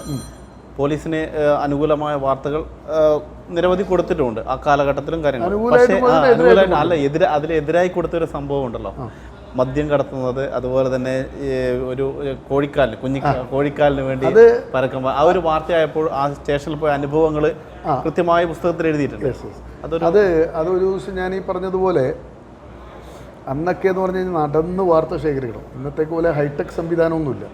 നമ്മളിങ്ങനെ നടക്കണം ടൗണിലൂടെ, ഓരോ പ്രദേശത്തും നടന്ന് വാർത്തകൾ കണ്ടത്. അപ്പോൾ വൈകുന്നേരങ്ങളിൽ ഇറങ്ങി നടക്കുന്നത് സ്ലാബ് പൊട്ടി, ഇലക്ട്രിക് ലൈൻ വീണ് കിടക്കുന്നു, റോഡ് തകർന്നു, ഇങ്ങനെയുള്ള വാർത്തകളെല്ലാം നമ്മൾ എന്ത് ചെയ്യണം, പോയിട്ട് എടുക്കണം. അപ്പോൾ അന്ന് ക്യാമറയില്ല. ഈ പോയിട്ട് ഈ സ്ഥലത്തെ വാർത്ത ശേഖരിച്ച് നോട്ട് ചെയ്തിട്ട് വന്നിട്ട് പിറ്റേ ദിവസം ഫോട്ടോഗ്രാഫറെ കൂട്ടി ഫോട്ടോ എടുക്കേണ്ട പണി മാത്രമേ ഉള്ളൂ. അപ്പോഴത്തേക്ക് സ്റ്റോറി നമ്മുടെ കയ്യിലുണ്ടാവും. അങ്ങനെ നടക്കുമ്പോഴേ എൻ്റെ മുന്നിലൂടെ ഒരു പോലീസ് ജീപ്പ് ഇങ്ങനെ പോകുന്നു. അപ്പോൾ CIയുടെ വണ്ടിയാണ്. ഞാനിങ്ങനെ നോക്കുന്നു. അപ്പോൾ നല്ല സ്പീഡിൽ പോയിട്ട് പെട്ടെന്ന് ടേൺ ചെയ്തിട്ട് ഒരു കോംപ്ലക്സിൻ്റെ ഉള്ളിലേക്ക് വണ്ടി കയറി പോകും. അപ്പോൾ ഞാൻ വിചാരിച്ചു എന്തെങ്കിലും ഓപ്പറേഷൻ ആയിരിക്കും, പുറകെ പോയേക്കാന്ന്. അപ്പോൾ ഞാനിങ്ങനെ ചെന്ന് നോക്കുമ്പോൾ ഒരു മദ്യ ഷാപ്പിൽ നിന്ന് CD പാർട്ടി എന്ന് പറയും. അത് അങ്ങ് രാജക്കന്മാരാണ്, അവരോട് കളിച്ചാലേ നമ്മളെ കഥ വെച്ചളെ. എനിക്ക് ഒന്നാമത്തെ അന്നത്തെ പത്രപ്രവർത്തനം ബുദ്ധിയുള്ള പത്രപ്രവർത്തനമൊന്നുമല്ല എന്ന് പറഞ്ഞാൽ ജീവിക്കാൻ വേണ്ടി ഇതൊരു പണിയായിട്ട് എടുക്കുന്നതുകൊണ്ട് ഇത് അങ്ങ് പോക്ക് തന്നെ. അപ്പോൾ ഇവർ മദ്യം വാങ്ങി പോലീസ് ജീപ്പിൽ വെക്കുന്നത് ഞാൻ കാണുകയാണ്. അപ്പോൾ ഞാൻ കാണുന്നത് ഇവർ കണ്ടിട്ടും ഇവർ ലോക്കി അടിച്ചിട്ട് അങ്ങ് പോവാണ്. എന്നെ സംബന്ധിച്ചിടത്തോളം ഒരു വാർത്തയാണ്. ഞാൻ ഓൾ കേരള വാർത്ത കൊടുത്തു, പോലീസ് ജീപ്പിൽ മദ്യക്കടത്ത്. ആ വാർത്ത കൊടുത്ത് നോർമലി വാർത്ത കൊടുത്ത് പിറ്റേ ദിവസം രാവിലെ ഞാൻ സ്റ്റേഷനിൽ ചെന്നു. എന്നെ ആ സ്റ്റേഷനിൽ ശരിക്കും എന്തോ ഭീകരജീവിയെ കാണുമ്പോൾ അന്ന് എന്നോട് പെരുമാറി. ഈ CI അടക്കം വളരെ മോശമായി പെരുമാറി. അല്ല, CI മോശമായി പെരുമാറിയിട്ടില്ല, അയാളുടെ പ്രതിഷേധം അറിയിക്കുന്നുണ്ടായിരുന്നു. അന്ന് ആ രംഗങ്ങളൊക്കെ പറഞ്ഞതുപോലെ തന്നെ ആ റൈറ്റർ അടക്കം മോശമായി പെരുമാറുന്നു. അവസാനം ബഹളമാകുന്നു. അവസാനം അന്നത്തെ റെസിഡൻറ്റ് മാനേജർ, ഇപ്പോഴത്തെ റെസിഡൻറ്റ് എഡിറ്റർ ജോർജ് കള്ളിവേൽ, ഡൽഹിയിൽ, അദ്ദേഹത്തെ ഞാൻ പോയി കണ്ടിട്ട് ഈ സംഭവം പറയാം. അപ്പോൾ എനിക്ക് വിലക്കാണ് മൊത്തത്തിൽ പോലീസിൽ നിന്ന് വാർത്ത കിട്ടാൻ നമുക്ക് മുന്നോട്ട് പോകാനും കഴിയില്ല. വിലക്ക് പോയി പറഞ്ഞപ്പോൾ അദ്ദേഹം അന്നത്തെ SP ശേഖരൻ മിനിയോടനാണ്. മിനിയോടനെ വിളിക്കുന്നുണ്ട്, മിസ്റ്റർ മിനിയോടൻ എന്ന് വിളിച്ചിട്ട്. അന്നൊക്കെ ഒരു SP ഒന്നും ആരും മിസ്റ്റർ മിനിയോട്, അന്ന് ജോർജ് ഇന്ന് വിളിക്കും, ഇന്ന് മിസ്റ്റർ എന്ന് വിളിക്കും, തെറിയും വിളിക്കും പോലീസ്. ആ ലെവലിൽ നമ്മൾ മാറി. അനീതി കണ്ടാൽ നമ്മളത് ചെയ്യും. മിസ്റ്റർ മിനിയോടൻ എന്ന് പറഞ്ഞ് വിളിച്ചിട്ട് നമ്മുടെ ഇഷ്യൂ മുഴുവൻ പറയുകയും മിനിയോടൻ അന്ന് ഇടപെട്ടിട്ടാണ് ആ വിഷയത്തിൽ പോലീസ് പിന്നെ ഒരു പ്രതികാര ബുദ്ധി കാണിക്കാതിരുന്നത്. അതാണ് ഒരു ഇൻസിഡൻറ്റ്. അതുപോലെ തന്നെ പോലീസുകാർ ഒരു കള്ളത്തരം പറഞ്ഞിട്ട് അവർ വാർത്തയായത്, പക്ഷേ ഓൾ എഡിഷൻ വാർത്ത ഒരു മെയിൻ പത്രത്തിലൊക്കെ വന്ന ഒരു കഥയും നമ്മുടെ ADGP മനോജ് എബ്രാ സാർ തന്നെ ഒരു ഡബിൾ മർഡർ നടന്ന സ്ഥലത്ത് ആ മൃതദേഹം 2 ചെറുപ്പക്കാരെ കൊന്ന് ചെളിയിൽ താഴ്ത്തിയ സ്ഥലത്ത് നിന്ന് റിപ്പോർട്ട് എടുത്തിട്ട് വരുമ്പോൾ ഇദ്ദേഹത്തെ സൗഹൃദം വെച്ച് കമ്മീഷനാണ്, പക്ഷേ തീപ്പൊരിയാണ്. ഞാൻ ചെയ്തിട്ടുണ്ട്, എല്ലാ സാർ എന്തുണ്ട് പറഞ്ഞു. അപ്പോൾ അദ്ദേഹം പറഞ്ഞു, ഇത് നമ്മൾ ഇനി രക്ഷയില്ല, ഇവരെല്ലാം പിടിച്ചവർ പുതിയ ടോർച്ച് ഇറങ്ങിയിട്ടുണ്ട്, ടോർച്ച് അടിച്ചാൽ അപ്പോൾ ബോംബ് പൊട്ടും. നമ്മൾ ഓൾ കേരള വാർത്തയാണ്, ലൈറ്റെല്ലാം വെച്ചിട്ട് കളർ വാർത്ത. പിറ്റേ ദിവസം കേരളത്തിലെ തന്നെ ഇന്ത്യയിലെ തന്നെ ഏറ്റവും പ്രചാരമുള്ള ഒരു പത്രത്തിൻ്റെ ഫ്രണ്ട് പേജ് സ്റ്റോറി ഞാൻ കൊടുത്ത ഒരു വരി തെറ്റാതെ. അത് കഴിഞ്ഞ് അപ്പോൾ അന്നത്തെ ഒരു പ്രത്യേകത എന്ന് വെച്ചാൽ ഓരോ പോലീസ് സ്റ്റേഷനും ഒരു SP മാർക്കാണ് ചുമതല. ഓരോ കേസിൻ്റെ അന്വേഷണം ഒരു SP മാർക്ക്. SP മാരിൽ ഇവിടെ തന്നെയാണ്. അപ്പോൾ ഗസ്റ്റ് ഹൗസിൽ ഒരു SP എടുക്കുക, ഒരു കേസിൻ്റെ ഡീറ്റെയിൽസ് എടുക്കാൻ പോയി. ഇങ്ങനെ കഥ കറഞ്ഞു വരുമ്പോൾ അയാൾ എന്നെ കണ്ടപ്പോൾ തന്നെ ചിരിക്കാൻ തുടങ്ങി. ഞാൻ ചെന്താ അല്ല, ഇന്നലത്തെ ലൈറ്റിൻ്റെ വാർത്ത കണ്ട് ഞാൻ നിങ്ങൾക്ക് പിരാന്തുണ്ട്, അങ്ങനെ ഒരു ലൈറ്റ് ഉണ്ടാ. ഞാൻ ഓഫീസിൽ വന്നവിടെ മനോജ് എബ്രാ സാറിനെ വിളിച്ചു. എല്ലാ ദിവസവും നിങ്ങളിങ്ങനെ ലൈറ്റ് ഒരു ചിരിയ എന്ന് പറഞ്ഞാൽ അങ്ങനെ ഒരു ലൈറ്റും ഇല്ല, നമ്മളെ പറ്റിക്കുകയും ചെയ്തു. അതാണ് ജീവിതത്തെ പറ്റി ഏറ്റവും വലിയ അബദ്ധം. ഗുണമുണ്ടായി, അക്രമികളെ നിലക്ക് നിർത്താൻ സാധിച്ചു. പക്ഷെ എന്നാൽ അതിന് ഒരു പറ്റിക്കലിന് വിധേയമായിട്ടുണ്ട് നമുക്ക്. അത് വായിച്ചിട്ട് മനോജ് എബ്രാ സാർ ചിരിച്ച കഥ ഞാൻ കഴിഞ്ഞ ദിവസം ഞങ്ങൾ തമ്മിൽ അദ്ദേഹം ഫോണിൽ സംസാരിച്ചിരുന്നു. ഇന്റലിജൻസ് ADGP അതിൻ്റെ എപ്പോഴും വിളിച്ചാൽ കിട്ടില്ല. കഴിഞ്ഞ ഒരു സൺഡേ ഞാൻ അദ്ദേഹമായിട്ട് സംസാരിച്ചു, അദ്ദേഹം അപ്പോഴും ചിരിക്കുകയാണ് ചെയ്യുന്നത്.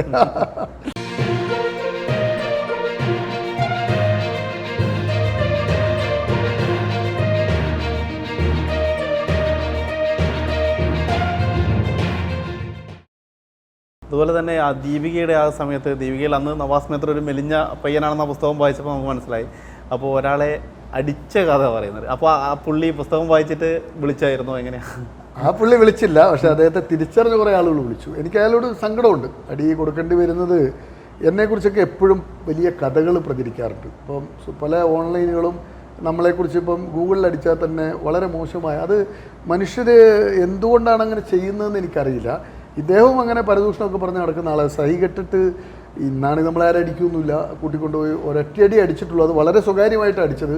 പക്ഷെ അന്ന് ബ്യൂറോയിൽ ഉണ്ടായിരുന്ന അവൻ്റെ പേര് JP എന്നാണ്. അദ്ദേഹം പിന്നെ മനോരമയിൽ പോയി. ഇപ്പോൾ ഉള്ള JP അല്ല, ഒരു പഴയ JP, ഇപ്പോൾ സ്കൂളിൻ്റെ മാനേജർ അദ്ദേഹം ഇത് കണ്ടത് ഞാനറിയാം. ഞാൻ ഓഫീസിലെത്തിയപ്പോഴാണ് മൂപ്പർ വിളിക്കുന്നത്, നീ എന്തിനാണ് ആ പാവത്തിനെ അടിച്ചത്. എല്ലാവരുടെ മുന്നിൽ ഇദ്ദേഹം പാവം, പക്ഷേ എടുക്കുന്ന പണി ഇതാണ്. പക്ഷേ അതിനകത്ത് എനിക്ക് സങ്കടമുണ്ട്. ഇപ്പം വിളിക്കലൊന്നുമില്ല, കണ്ടാൽ ലോകെ അടിക്കും. അതെല്ലാം അന്നത്തെ കാലഘട്ടത്തിൻ്റെ ഒരു പ്രത്യേകത.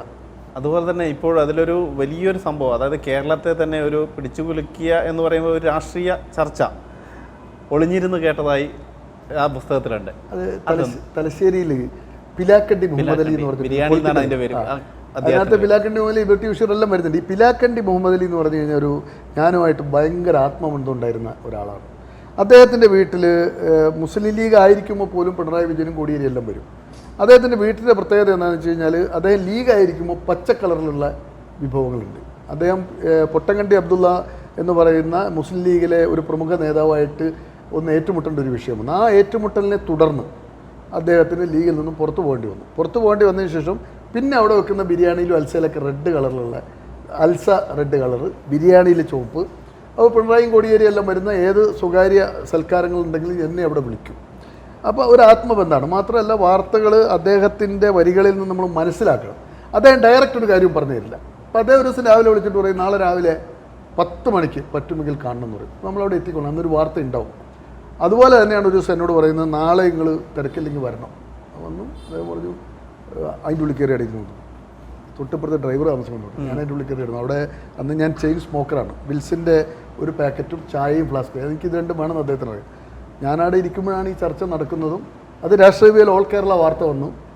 പിണറായി ജലീൽ ചർച്ച നമ്മളത് കൊടുത്തു. അതിൻ്റെ പിറ്റേ ദിവസം അല്ല ഒളിഞ്ഞു നോക്കാൻ വാതിലിൻ്റെ ഉള്ളിലൂടെ ഇത് ഒരു റൂമിൽ അടച്ചിട്ടിരിക്കുമ്പോൾ ഇത് പുറത്തുനിന്നാണ് പൂട്ടിയിരിക്കുന്നത്. നമ്മൾ അകത്തുനിന്ന് പൂട്ടിയിട്ട് നമ്മൾ ഇരുന്നാൽ നമ്മൾ സേഫാണ്. എവിടെ നമ്മൾ ഇരിക്കുമ്പോഴും പുറത്തുനിന്നാണ് നമ്മുടെ വാതിൽ പൂട്ടുന്നതെങ്കിൽ നമ്മുടെ ഉള്ളിൽ ഒരു ആന്തലുണ്ടാവും. എപ്പോഴും പെട്ടെന്ന് പുറത്തിറങ്ങാൻ തോന്നും. നമ്മൾ പൂട്ടിയിട്ട് നമ്മൾ ഒരു റൂമിൻ്റെ ഉള്ളിൽ കയറി ബോൾട്ട് ചെയ്തിട്ടിരുന്നാൽ നമ്മളവിടെ മനസ്സമാനത്തിലിരിക്കും. ആ സമയം നമ്മുടെ എത്ര പ്രിയപ്പെട്ട ആളാണെങ്കിലും പുറത്തുനിന്ന് ലോക്ക് ചെയ്ത് പോയാൽ നമ്മളൊരു അസ്വസ്ഥത. അത് നമ്മളൊരു മാനസിക വ്യവഹാരമാണ്. ആ വ്യവഹാരത്തിൻ്റെ ഇടയ്ക്കിടയ്ക്ക് തീർന്നോ അറിയാൻ വേണ്ടി നോക്കും. സുഖത്ത് അവൻ ഇറങ്ങിപ്പോയി. അന്ന് രാഷ്ട്രപതി വേല് അതിൻ്റെ രാഷ്ട്രപതിയുടെ കോപ്പി അടുത്ത ദിവസം എനിക്ക് കിട്ടി. ഞാൻ എന്നിട്ട് അത് പഴയ ഏഷ്യാനെറ്റിൽ മധുവിന് അയച്ചു കൊടുത്തായിരുന്നു.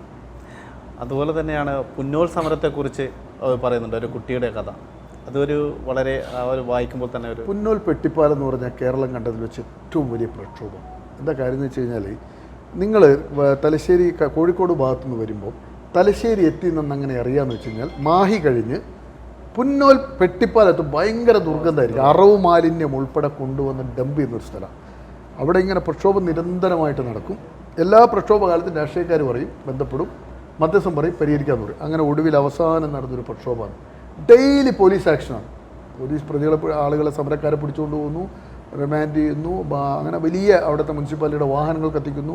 ഇതിങ്ങനെ പരമ്പരയായിട്ട് നടക്കുമ്പോൾ ഞാനൊരു ദിവസം പോലീസ് സ്റ്റേഷൻ ചെല്ലുമ്പോൾ കാണുന്ന സീൻ എന്താണെന്ന് വെച്ച് കഴിഞ്ഞാൽ ഒരു വെളുത്ത് നല്ല ഒരു ഇംഗ്ലീഷുകാരൻ്റെ ലുക്കുള്ള ഒരാൾ പോലീസുകാരായിട്ട് ഇങ്ങനെ ഭയങ്കരമായിട്ട് ഷൗട്ട് ചെയ്യുക. ഒരു സമര പോരാളിയാണ്. അതേ പോലീസുകാരായിട്ട് ഇങ്ങനെ ഏറ്റുമുട്ടിക്കൊണ്ടിരിക്കുക ഭയങ്കരമായിട്ട്. അപ്പോൾ ഒരു ചെറിയ മോള് ഈ ഉപ്പാൻ്റെ കാലിങ്ങനെ കെട്ടിപ്പിടിച്ച് കരയുന്ന രംഗമാണ് കാണുന്നത്. അതിടയ്ക്ക് പോലീസുകാരിങ്ങനെ മാന്താലെല്ലാം നോക്കുന്നുണ്ട്. ആ മോളുടെ ചെറിയ മോളുടെ പ്രതിഷേധം. ആ മോള് ഇപ്പോൾ ഈ അടുത്ത കാലത്ത് അവൾ 17 വയസ്സോ 18 വയസ്സുള്ളപ്പോൾ ഒരു അപകടത്തിൽ മരണപ്പെട്ടു. ആ കുട്ടി മരണപ്പെട്ട വാർത്ത ഞാൻ ഇവിടെ നിന്നൊരു ഡൽഹിയിലേക്ക് പോകാനായിട്ട് കണ്ണൂർ എയർപോർട്ടിലിരിക്കുമ്പോഴാണ് അറിയുന്നത്. ആ കുട്ടിയെക്കുറിച്ച് ആ കേട്ട വാർത്തയിൽ നിന്ന് ആ എയർപോർട്ടിലെ ലോഞ്ചിലിരുന്ന് കുറിച്ച കുറിപ്പാണത്. ഇസമോൾ എന്നാണ് അവൾ. അതാ 4 വയസ്സുകാരി സമരത്തിന് കൊണ്ടുപോയത് ശരിയോ തെറ്റോ എന്നുള്ളത് എനിക്കറിയില്ല. പക്ഷെ ഞാൻ കണ്ട പ്രക്ഷോഭകാരി, ആ പ്രക്ഷോഭം കൊണ്ടാണ് ഇന്ന് നിങ്ങൾ വരുമ്പോൾ ആ ദേശത്ത് അവിടെ കല്യാണം മുടങ്ങിയിരുന്നു. അവിടെ ഒരു പെൺകുട്ടിക്കോ ആൺകുട്ടിക്കോ വിവാഹം കഴിക്കാൻ പറ്റില്ല. പെൺകുട്ടികൾക്ക് പ്രത്യേകിച്ച് പറ്റില്ല. കാരണം മുസ്ലിം കണക്കനുസരിച്ച് പുതിയാപ്പിള വരില്ല. കാരണം ദുർഗന്ധം കൊണ്ട് കിണറ്റിലെ വെള്ളം കുടിക്കാൻ പറ്റില്ലായിരുന്നു, രോഗങ്ങളുണ്ടായിരുന്നു. അതിനെല്ലാം ആ പ്രക്ഷോഭത്തിലൂടെയാണ് അവർ നേരിട്ടത്. അതുപോലെ തന്നെ എല്ലാ രാഷ്ട്രീയ പാർട്ടിക്കാരുമായിട്ടുള്ള ബന്ധമുണ്ട്, പ്രത്യേകിച്ച് എല്ലാവരും. അപ്പോൾ മമ്മൂട്ടി ഓട്ടോറിക്ഷയിൽ പോയ ഒരു കഥയുണ്ടല്ലോ അതിൽ. മമ്മൂട്ടി ഞാൻ പണ്ട് ബാബറി മസ്ജിദ് തകർക്കപ്പെട്ടതിൻ്റെ 1ാം വാർഷികത്തിൽ അയോധ്യയിൽ അന്നത്തെ കേന്ദ്ര മാനവ വിഭവശേഷി മന്ത്രി അർജുൻ സിംഗ് ഷെഹ്മത്ത് എന്ന് പറഞ്ഞൊരു പരിപാടി സംഘടിപ്പിച്ചത്. അതിൽ പങ്കെടുക്കാൻ വേണ്ടിയിട്ട് ഞാനും ഇവിടുന്ന് എൻ്റെ ഒരു സുഹൃത്തും പോയിരുന്നു. ആ പോക്കിൽ ചെന്നൈയിൽ വെച്ചൊരിക്കൽ മമ്മൂട്ടിയെ കണ്ടിരുന്നു. മമ്മൂട്ടി അന്ന് ചോള ഇൻ്റർനാഷണലിൽ നമുക്ക് ഭക്ഷണമെല്ലാം വാങ്ങിച്ചു തന്നു. അന്ന് മമ്മൂട്ടി ഈ ബീഡി വലിക്കുന്നത് ഞാൻ വളരെ കൗതുകത്തോടുകൂടി എന്നെ എനിക്ക് വലിക്കുന്നതുകൊണ്ട് കുഴപ്പമില്ലാന്ന് എൻ്റെ മനസ്സിൽ ആഴത്തിൽ ഉറപ്പിച്ച അന്നാണ്. അങ്ങനെ അതൊരു ഓർമ്മ പറഞ്ഞു എന്നുള്ളൂ. അതിൻ്റെ ഇടയ്ക്ക് നമ്മുടെ മുഖ്യമന്ത്രി, ഇപ്പോഴത്തെ മുഖ്യമന്ത്രി പിണറായി വിജയൻ്റെ മകൻ വിവേകിൻ്റെ കല്യാണം MC റിവർസൈഡ് എൻക്ലേവിലാണ് നടക്കുന്നത്. വിവാഹം കഴിച്ചിരിക്കുന്ന എൻ്റെ സുഹൃത്ത് പ്രകാശ് എന്ന് പറഞ്ഞ ആളുടെ മകളെയാണ്. ആ വിവാഹത്തിൽ ഭയങ്കര ജനം ഇങ്ങനെ ഒഴുകിയെത്തുകയാണ്. അപ്പോഴാണ് മമ്മൂട്ടി ബ്ലോക്കിൽ പെടുകയാണ്. അപ്പോൾ സമയത്തിന് അവിടെ എത്താൻ വേണ്ടി ഒരു ഓട്ടോറിക്ഷയിൽ വന്നിട്ട് അവിടെ ഇറങ്ങുകയാണ്. ഒരു കരായ് ചന്ദ്രശേഖർ എന്ന് പറഞ്ഞ ഒരു പൊതുപ്രവർത്തകനാണ് അദ്ദേഹത്തെ എസ്കോർട്ട് ചെയ്ത് കൂട്ടിക്കൊണ്ട് പോയത്. അതാണ് ആ ഓർമ്മ. അപ്പോൾ ഇപ്പോൾ ഈ ഇൻ്റർവ്യൂവിലും പറഞ്ഞു, അതുപോലെ തന്നെ പുസ്തകത്തിലുടനീളം ആ പുകവേലിയുടെ ഇത് പറയുന്നുണ്ടല്ലോ, ഇപ്പോൾ ഉണ്ടോ? ഇല്ല. 10 എൻ്റെ 2ാമത്തെ മകൻ ജനിച്ചപ്പോൾ എൻ്റെ അന്നത്തെ മക്കളെല്ലാം നോക്കുന്ന ഡോക്ടർ KPS സിദ്ദീഖ് എന്ന് പറഞ്ഞൊരു പീഡിയാട്രീഷ്യനാണ്. അദ്ദേഹം ഇങ്ങനെ എൻ്റെ ചെയിൻ സ്മോക്കിംഗ്, അത് എൻ്റെ ഒരു വളരെ അടുത്ത സുഹൃത്താണ്. 35 വർഷമായിട്ട് എൻ്റെ സുഹൃത്താണ്. അപ്പോൾ എൻ്റെ ഈ ചെയിൻ സ്മോക്കിംഗ് ഇങ്ങനെ തുടരും. അദ്ദേഹം 2ാമത്തെ കുട്ടി ജനിച്ചപ്പോൾ ഒരു ദിവസം സാന്ദർഭികമായിട്ട് എന്നോട് പറഞ്ഞു, നവാസ്, കാര്യം നിങ്ങളുടെ ഈ സ്മോക്കിംഗ് നിർത്തിക്കും, അല്ലെങ്കിൽ ഈ പിള്ളേരെ എല്ലാം ഇത് ബാധിക്കും. അപ്പോൾ 2ാമത്തെ മകൻ പിറന്നതിന് ശേഷം അപ്രതീക്ഷിതമായിട്ട് ഒരു ദിവസം നിർത്തിയതാണ്. അങ്ങനെ അങ്ങ് നിന്നുപോയി. അതുപോലെ തന്നെ ഈ മാധ്യമപ്രവർത്തകരെ പിന്നെ നവാസ്കയോട് പറയണ്ടല്ലോ. അപ്പോൾ നമുക്കറിയാം ഈ ഓരോ വിളികൾ, അപ്പോൾ വീട്ടുകാരായിട്ടുള്ള കാര്യങ്ങളൊക്കെ ഇതിൽ പറയുന്നുണ്ട്. കുട്ടിക്ക് പനി വന്ന കാര്യങ്ങളെ അങ്ങനെയൊക്കെ ഇതിൽ പ്രതിപാദിക്കുന്നുണ്ട്. അതൊക്കെ ഓർത്തെടുത്തിട്ട് എങ്ങനെയാണ് എഴുതിയത്? ഒന്ന്, ഞാൻ ആ സമയത്ത് ഈ സംഘർഷം കൊല്ലപ്പെടുന്നിടത്ത് ഇങ്ങനെ സഞ്ചരിച്ച് രാപകലില്ലാതെ ഞങ്ങളുടെ പത്രത്തിൻ്റെ ഒരു പ്രത്യേകത എന്ന് വെച്ചാൽ സായാഹ്ന പത്രം പ്രഭാത പത്രം രണ്ടുമുണ്ട്. 24 മണിക്കൂറും ജോലിയാണ്. എന്ന് പറഞ്ഞാൽ കിടന്നുറങ്ങാൻ ചിലപ്പോൾ 3 മണിക്കായിരിക്കും, പക്ഷേ 6 മണിയാകുമ്പോഴത്തേക്കും ബ്യൂറോ ചീഫിൻ്റെ കോൾ വരും, ഒരു ഇൻസിഡൻറ്റ് ഉണ്ടായിട്ടുണ്ട്. അങ്ങനെ ഈ കൊലപാതകങ്ങളൊക്കെ റിപ്പോർട്ട് ചെയ്ത് എൻ്റെ ഒരു മാനസിക നില മൊത്തത്തിൽ തെറ്റാൻ തുടങ്ങിയെന്ന് പറഞ്ഞാൽ രാവിലെ എഴുന്നേൽക്കുമ്പോൾ തന്നെ ഈ വാർത്തയുടെ ഒരു ഹണ്ടിങ് മനസ്സിനെ ബാധിക്കുക. അങ്ങനെ ചെറിയ എൻ്റെ നില തെറ്റുന്നു എന്ന് എനിക്ക് തന്നെ തോന്നിത്തുടങ്ങിയെന്ന് പറഞ്ഞു കഴിഞ്ഞാൽ ഞാൻ ഈ വാർത്ത എഴുതിയത് പറഞ്ഞു നടക്കുന്നൊരവസ്ഥയായി. അപ്പോൾ ഭാര്യ തന്നെ എന്നോട് അപ്പോൾ നിങ്ങളെന്തെന്ന് ഇത് കഴിഞ്ഞില്ലേ, നിർത്തിക്കൂടെ? അപ്പോൾ എനിക്ക് തോന്നി ഇത് എൻ്റെ കയ്യിൽ നിന്ന് ട്രാക്ക് തെറ്റുമെന്ന്. അപ്പോൾ ഈ സ്കൂളിൽ വെച്ച് അധ്യാപകനെ വെട്ടിക്കൊല്ലുന്നതിന് ദൃക്സാക്ഷിയായ ആ കുട്ടികൾക്ക് കൗൺസിലിംഗ് കൊടുത്തുകൊണ്ടിരുന്ന അന്നത്തെ deputy DMO doctor KPV Narayana, psychiatrist അദ്ദേഹത്തിൻ്റെ അടുത്ത സുഹൃത്ത്. ഞാൻ പറഞ്ഞു എനിക്ക് നിങ്ങളെ പേഴ്സണലായിട്ടൊന്ന് കാണണം എന്ന് പറഞ്ഞു. അങ്ങനെ പേഷ്യൻസ് ഉള്ളപ്പോൾ പോയിക്കൂടല്ലോ, നമുക്ക് വട്ടാന്ന് സമൂഹം അറിഞ്ഞ് അന്ന് ഭയങ്കര മോശമാണ്, മാനസിക പ്രശ്നമുണ്ടെന്ന് പറഞ്ഞാൽ. ഇന്ന് നമുക്ക് എപ്പോഴും നമ്മളിപ്പോൾ ഓരോ മനുഷ്യനും ഇന്നൊക്കെ എനിക്കറിയുന്ന എൻ്റെ സുഹൃത്തുക്കൾ പലരും നമ്മുടെ ഈ സന്തോഷം നൽകാനുള്ള ഹോർമോൺ ഡെവലപ്പ് ചെയ്യുന്നുള്ള മെഡിസിൻ എല്ലാവരും അപ്ലൈ ചെയ്യുന്നുണ്ട്. കുഴപ്പമില്ല ഇന്നത്തെ കാലത്ത്. അന്ന് അതെല്ലാം പ്രശ്നമാണ്. അപ്പോൾ ഞാനൊരു ദിവസം അദ്ദേഹത്തിൻ്റെ അടുക്ക് പോയി. അദ്ദേഹം രാവിലെ ആയതുകൊണ്ട് ആരും ഇല്ലാത്ത സമയം എനിക്ക് അപ്പോയിൻമെൻറ്റ്. അദ്ദേഹം ചെയിൻ സ്മോക്കറാണ്, ഞാൻ ചെയിൻ സ്മോക്കറാണ്. ചെന്നിരുന്നു, ഞങ്ങൾ ഒരുമിച്ച് സിഗരറ്റ് വലിച്ചു. അങ്ങനെ ഈ കഥ ഞാൻ എൻ്റെ പ്രശ്നം പറഞ്ഞു ഇങ്ങനെ കുറച്ച്. അപ്പോൾ അയാൾ പൾസെല്ലാം നോക്കി, എൻ്റെ കണ്ണും എല്ലാം നോക്കിയിട്ട് അയാൾ വളരെ ചെറിയ അക്ഷരത്തിൽ 0.5 ഒരു മെഡിസിൻ എഴുതി. മെഡിസിൻ്റെ പേര് ഞാൻ മറന്നുപോയി, വെൻഡാമെന്നാണോ ഒരു പേര് എൻ്റെ മനസ്സിലുണ്ട്. വണ്ടിയിലൊക്കെ വെച്ച് അപ്പോൾ അയാൾ ഇത് എഴുതി തന്നു ഭയങ്കര ധൈര്യത്തിലും വാങ്ങി കയ്യിൽ വെച്ചിട്ട് അപ്പോഴാണ് എനിക്ക് സ്ട്രൈക്ക് ചെയ്യുന്നത്, ഇത് എവിടെ പോയി വാങ്ങും? ഒരു മെഡിക്കൽ ഷോപ്പിൽ പോയി അന്നത്തെ കാലത്ത് ഒരു സൈക്യാട്രിസ്റ്റിൻ്റെ, കാരണം തലശ്ശേരി നഗരത്തിലെ എല്ലാവർക്കും നമ്മളെ അറിയാം, സുപരിചിതരാണ്. ഇത് കൊണ്ടേ കൊടുത്ത് വേറെ ഏതെങ്കിലും ടൗണിൽ പോകുന്നതിനെ കുറിച്ച് ആലോചിക്കുന്നത്, ഇത് കൊടുത്ത് എങ്ങനെ ഇത് വാങ്ങിയാൽ അവൻ ഒരു പിരാന്തം വന്നു, ഇവനും പിരാന്തായോ എന്ന നിലക്ക് കാണുമല്ലോ. ഈ മെഡിക്കൽ ഷോപ്പുകാരൻ ഇയാൾക്കും വട്ടായില്ലേ, അയാൾ സ്വകാര്യമായിട്ട് പറഞ്ഞു. അപ്പോൾ ഞാൻ ആ കൺഫ്യൂഷൻ, ഞാൻ എല്ലാവരും ഇരുന്നിട്ട് ഒരു ബോസേ ഇത് എനിക്ക് മെഡിസിൻ ഉണ്ട്, നിങ്ങളെടുക്കെ സാമ്പിൾ ഉണ്ടോ എന്ന് ചോദിച്ചു. അപ്പോൾ മൂപ്പർ എന്നെ ഇങ്ങനെ കുറേ സമയം മൂപ്പർ അവസാനം ചെറിയ ആ ഡോക്ടറും അവസാനം മാനസിക നില തെറ്റിയിട്ടാണ് മരണപ്പെടുന്നത്. ഇങ്ങനെ നോക്കിയിരുന്നിട്ട് ഒരു സിഗരറ്റ് വലിച്ചിരുന്നവരെ അദ്ദേഹം എന്നെ നോക്കിയിരുന്നു, ഞാൻ അദ്ദേഹത്തെ നോക്കിയിരുന്നു അങ്ങോട്ടും ഇങ്ങോട്ടും. അത് കഴിഞ്ഞ് അയാൾ ഈ മെഡിസിൻ കൈ കിട്ടി, ഇനി എന്ത് ചെയ്യും? മെഡിസിൻ വീട്ടിൽ കൊണ്ടുപോകാൻ പറ്റില്ലല്ലോ, വീട്ടിൽ കൊണ്ടുപോയ ഭാര്യയ്ക്ക് എനിക്ക് പെട്ടെന്ന് മനസ്സിലാവുമല്ലോ. അപ്പോൾ ഞാൻ എന്ത് ചെയ്തു, എനിക്ക് ചേതക്ക് സ്കൂട്ടറിൻ്റെ സീറ്റിൻ്റെ അടിയിൽ ഈ ചീട്ടും ഈ മരുന്നും ഇങ്ങനെ ഒട്ടിക്കുന്ന രീതിയിൽ ഒരു ചെറിയ ഗ്യാപ്പിൽ ഇത് കഴിക്കണമല്ലോ. അപ്പോൾ അന്നത്തെ ദിവസം രാത്രി 8 മണിക്ക് ഇത് കഴിക്കണം എന്നാണ്. ഞാൻ എന്ത് ചെയ്തു പറഞ്ഞാൽ രാത്രി 8 മണിക്ക് ഓഫീസിൽ നിന്ന് തന്നെ ഇത് കഴിച്ചു. ഇത് കഴിച്ചാൽ ചെറിയ സഡേഷൻ ഉണ്ട്. ഈ സഡേഷൻ എന്ന് പറയുന്നതിൻ്റെ അർത്ഥം ശരിക്കും എനിക്ക് മനസ്സിലായില്ല. സഡേഷൻ നമ്മൾ ഒരു അർദ്ധാബോധാവസ്ഥ വരാൻ ചെറിയൊരു മയക്കം വരുമെന്ന് പറഞ്ഞാണ്, എനിക്ക് സത്യത്തിൽ മനസ്സിലായില്ല. ചെറിയ സഡേഷൻ ഉണ്ടാവും. സഡേഷൻ എന്ന വാക്ക് ഫുള്ളായിട്ടും അതേ ഉപയോഗിച്ചിട്ടില്ല. ഈ ഗുളിക കഴിച്ച് ഞാനിരുന്ന് വാർത്ത കൊടുത്ത് ഞാൻ അടങ്ങി ഉറങ്ങിപ്പോയി. ഈ കസേരയിൽ ഇങ്ങനെ ഇരുന്ന് ഉറങ്ങിയിട്ട് ഒരു 3 മണി പുലർച്ചെ അതിൻ്റെ ഇടയ്ക്ക് എന്നെ ഭാര്യ ഇങ്ങനെ വിളിച്ചുകൊണ്ട് ഫോണും ഞാൻ എടുക്കുന്നില്ല. എഴുന്നേറ്റപ്പോഴാണ് ഈ സംഭവം പിടികിട്ടുന്നത്, ഇത് ഈ ഗുളികയുടെ എഫക്റ്റാണ്. അങ്ങനെ ഏകദേശം ഒരു മാസമോ 1 മാസമാണെന്ന് തോന്നുന്നു ആ മെഡിസിൻ കഴിച്ചതിന് ശേഷമാണ് പിന്നെ ഒരു സാധാരണ നിലയിലേക്ക് വന്നത്. അതുമാത്രമല്ല, പിന്നെ നവാസ് മേത്തറെ കാണാതെ രാവിലെ പ്രഭാത നടത്തത്തിന് പോയിട്ട് കാണാതായത് അതിനുണ്ട്. അത് ഈ ചായപ്പിരാന്ത് ഇപ്പോൾ ഇവിടെ വന്ന് ഞാൻ സംസാരിക്കുന്നുണ്ട്. ഒരു 10 ചായ 15 ചായയിലും കുടിക്കും. നിർത്തണമെന്നുണ്ട്, സിഗരറ്റ് വലിയ നിർത്തിയാലും ഒരു ദിവസം നിർത്താം. ഒരു ദിവസം ഞാനിങ്ങനെ രാവിലെ നടക്കാനിറങ്ങി. അപ്പോൾ നടക്കാനിറങ്ങി അന്ന് 2 മൊബൈലെടുത്ത് നടക്കുമ്പോൾ ഒരു ഏല് കിട്ടില്ല. അങ്ങനെ നടന്നുകൊണ്ടിരിക്കുമ്പോൾ ഇവിടുത്തെ ഒരു പ്രമുഖ കൺസ്ട്രക്ഷൻ കമ്പനിയുടെ ഓണറുണ്ട്, ചാമേരി പ്രകാശൻ. വളരെ ഗ്രാസ് ലെവലിൽ നിന്ന് വളർന്നു വന്ന ഒരാളാണ് അദ്ദേഹം, വളരെ കഠിന അധ്വാനിയാണ്. എൻ്റെ അടുത്ത സുഹൃത്ത്, അദ്ദേഹത്തിൻ്റെ ഭാര്യ ഒരു അടിപൊളി ചായ ഉണ്ടാക്കുന്നതാണ്. അപ്പോൾ ഇങ്ങനെ നടന്നുകൊണ്ടിരിക്കുമ്പോൾ ഒരു എൻഡിലെത്തിയപ്പം അദ്ദേഹത്തിൻ്റെ വീട്ടിലേക്ക് പിന്നെ ഒരു 3 കിലോ, സൺഡേ ആണെന്ന് എൻ്റെ ഓർമ്മ, ഇന്ന് കുറച്ച് കൂടുതൽ നടന്നേക്കാം, അവിടുന്ന് ഒരു ചായയും കുടിക്കാമെന്ന് വെച്ചാൽ അടിച്ചങ്ങോട്ട്. അപ്പോൾ ഈ ചായയാണല്ലോ മനസ്സിൽ. നേരെ അവിടെ എത്തി അദ്ദേഹത്തിൻ്റെ വീടിൻ്റെ വരാന്തയിലിരുന്നു, ഉള്ളിൽ കയറിയില്ല. അവിടെ ഇരുന്ന് ഇങ്ങനെ കഥയെല്ലാം പറഞ്ഞ് ഒരു 3 ചായ കുടിച്ചു 2-3 മണിക്കൂറങ്ങ്. അപ്പോൾ ഭാര്യ സാധാരണ 40 മിനിറ്റ് കഴിഞ്ഞ് ഞാൻ തിരിച്ചു വരണമല്ലോ, തിരിച്ചു വരുന്നില്ല. ഭാര്യയാകെ ബേജാറായി. 1 മണിക്കൂറായി. കുട്ടികളെല്ലാം സൺഡേ ആണ്, മക്കളെല്ലാം കുറച്ച് ഉറങ്ങുമല്ലോ, എല്ലാവരെയും വിളിച്ച് എണീപ്പിച്ചു. എൻ്റെ അയൽവാസികളായ 2 പ്രദീപന്മാരാണ് എൻ്റെ മുന്നിൽ. ഒരാൾ കേബിൾ ഓപ്പറേറ്ററാണ്, ഒരാൾ കോൺട്രാക്ടറാണ്. ഈ 2 പ്രദീപന്മാരും വിവരം അറിഞ്ഞു. നാട്ടുകാർ എല്ലായിടത്തും എന്നെ അന്വേഷിക്കാൻ പോവുകയാണ്. ഇപ്പോൾ ഞാൻ പോയ വഴികളിലെല്ലാം പോയി, ഞാൻ പോയതുണ്ട്, തിരിച്ചു വന്ന ആരും കാണുന്നില്ല. എന്ത് സംഭവിക്കാമല്ലോ ഇന്നത്തെ കാലത്ത്. അങ്ങനെ നാട്ടുകാർ മുഴുവൻ അന്വേഷിച്ചുകൊണ്ടിരിക്കുന്നു. എനിക്കിങ്ങനെ ഒരു ബോധമേ ഇല്ല. കാരണം എന്താ വെച്ചാൽ ചായ കുടിക്കുന്നു, കഥ പറയുന്നു. അങ്ങനെ 3 മണിക്കൂർ 4 മണിക്കൂർ കഴിഞ്ഞ് രാവിലെ 5-6 മണിക്ക് പോയ ഞാൻ ഒരു 9 മണിക്ക് ഇങ്ങനെ തിരിച്ച് വീട്ടിലേക്ക് നടക്കുകയാണ്. അപ്പോൾ ഈ റോഡിൻ്റെ ഇരുഭാഗത്ത് ആളുകൾ എന്നെ ഇങ്ങനെ നോക്കുന്നുണ്ട്, ഒരു അത്ഭുത ജീവിയെ പോലെ. ഒരു കടയുടെ മുന്നിലെത്തിയപ്പോൾ നിങ്ങളെ അന്വേഷിച്ച് എല്ലാവരും പോയി നിങ്ങൾ ഇതേടിയാ പോയെന്ന് വെച്ചില്ല. ഞാൻ പറഞ്ഞു എൻ്റെ ഒരു ഫ്രണ്ടിൻ്റെ വീട്ടിലേക്ക് ചെല്ലുമ്പോൾ ഭാര്യയില്ല ഇങ്ങനെ ആകെ രോഷാകുലനായി ഇങ്ങനെ ആകെ പ്രശ്നമായിരുന്നു. അതാണ് എന്നെ കാണാതായ സംഭവം. അതുമാത്രമല്ല, ഇപ്പോൾ തലശ്ശേരി മോർച്ചറി ആശുപത്രി മോർച്ചറിയൊക്കെ എടുത്തില്ല, ആ മോർച്ചറിയുടെ അനുഭവങ്ങൾ. മോർച്ചറി നമ്മളെല്ലാവരും ഇടയ്ക്ക് പോകേണ്ട ഒരു സ്ഥലമാണ്. ഏത് സാഹചര്യത്തിൽ നമ്മൾ എത്തിപ്പെടേണ്ട മനുഷ്യൻ ഏത് അപകടത്തിൽപ്പെടാനുള്ള സാഹചര്യമൊക്കെ ഉണ്ട്. നമ്മുടെ പ്രിയപ്പെട്ട പലരും അതിനകത്ത് കിടന്നുണ്ട്. നമ്മൾ ഒരിക്കലും ഒരു മോർച്ചറിയെക്കുറിച്ച് നമ്മൾ ആലോചിക്കാറില്ല. എൻ്റെ മോർച്ചറി അനുഭവം എങ്ങനെയാണെന്ന് വെച്ചാൽ, പണ്ട് ഈ സായാഹ്ന പത്രങ്ങൾക്ക് വാർത്ത എടുക്കുമ്പോൾ കണ്ണൂർ ജില്ലാ ആശുപത്രിയുടെയും തലശ്ശേരി ജില്ലാ ജനറൽ ആശുപത്രി മോർച്ചറിയിൽ ഞാൻ ഒളിഞ്ഞു നോക്കുമായിരുന്നു.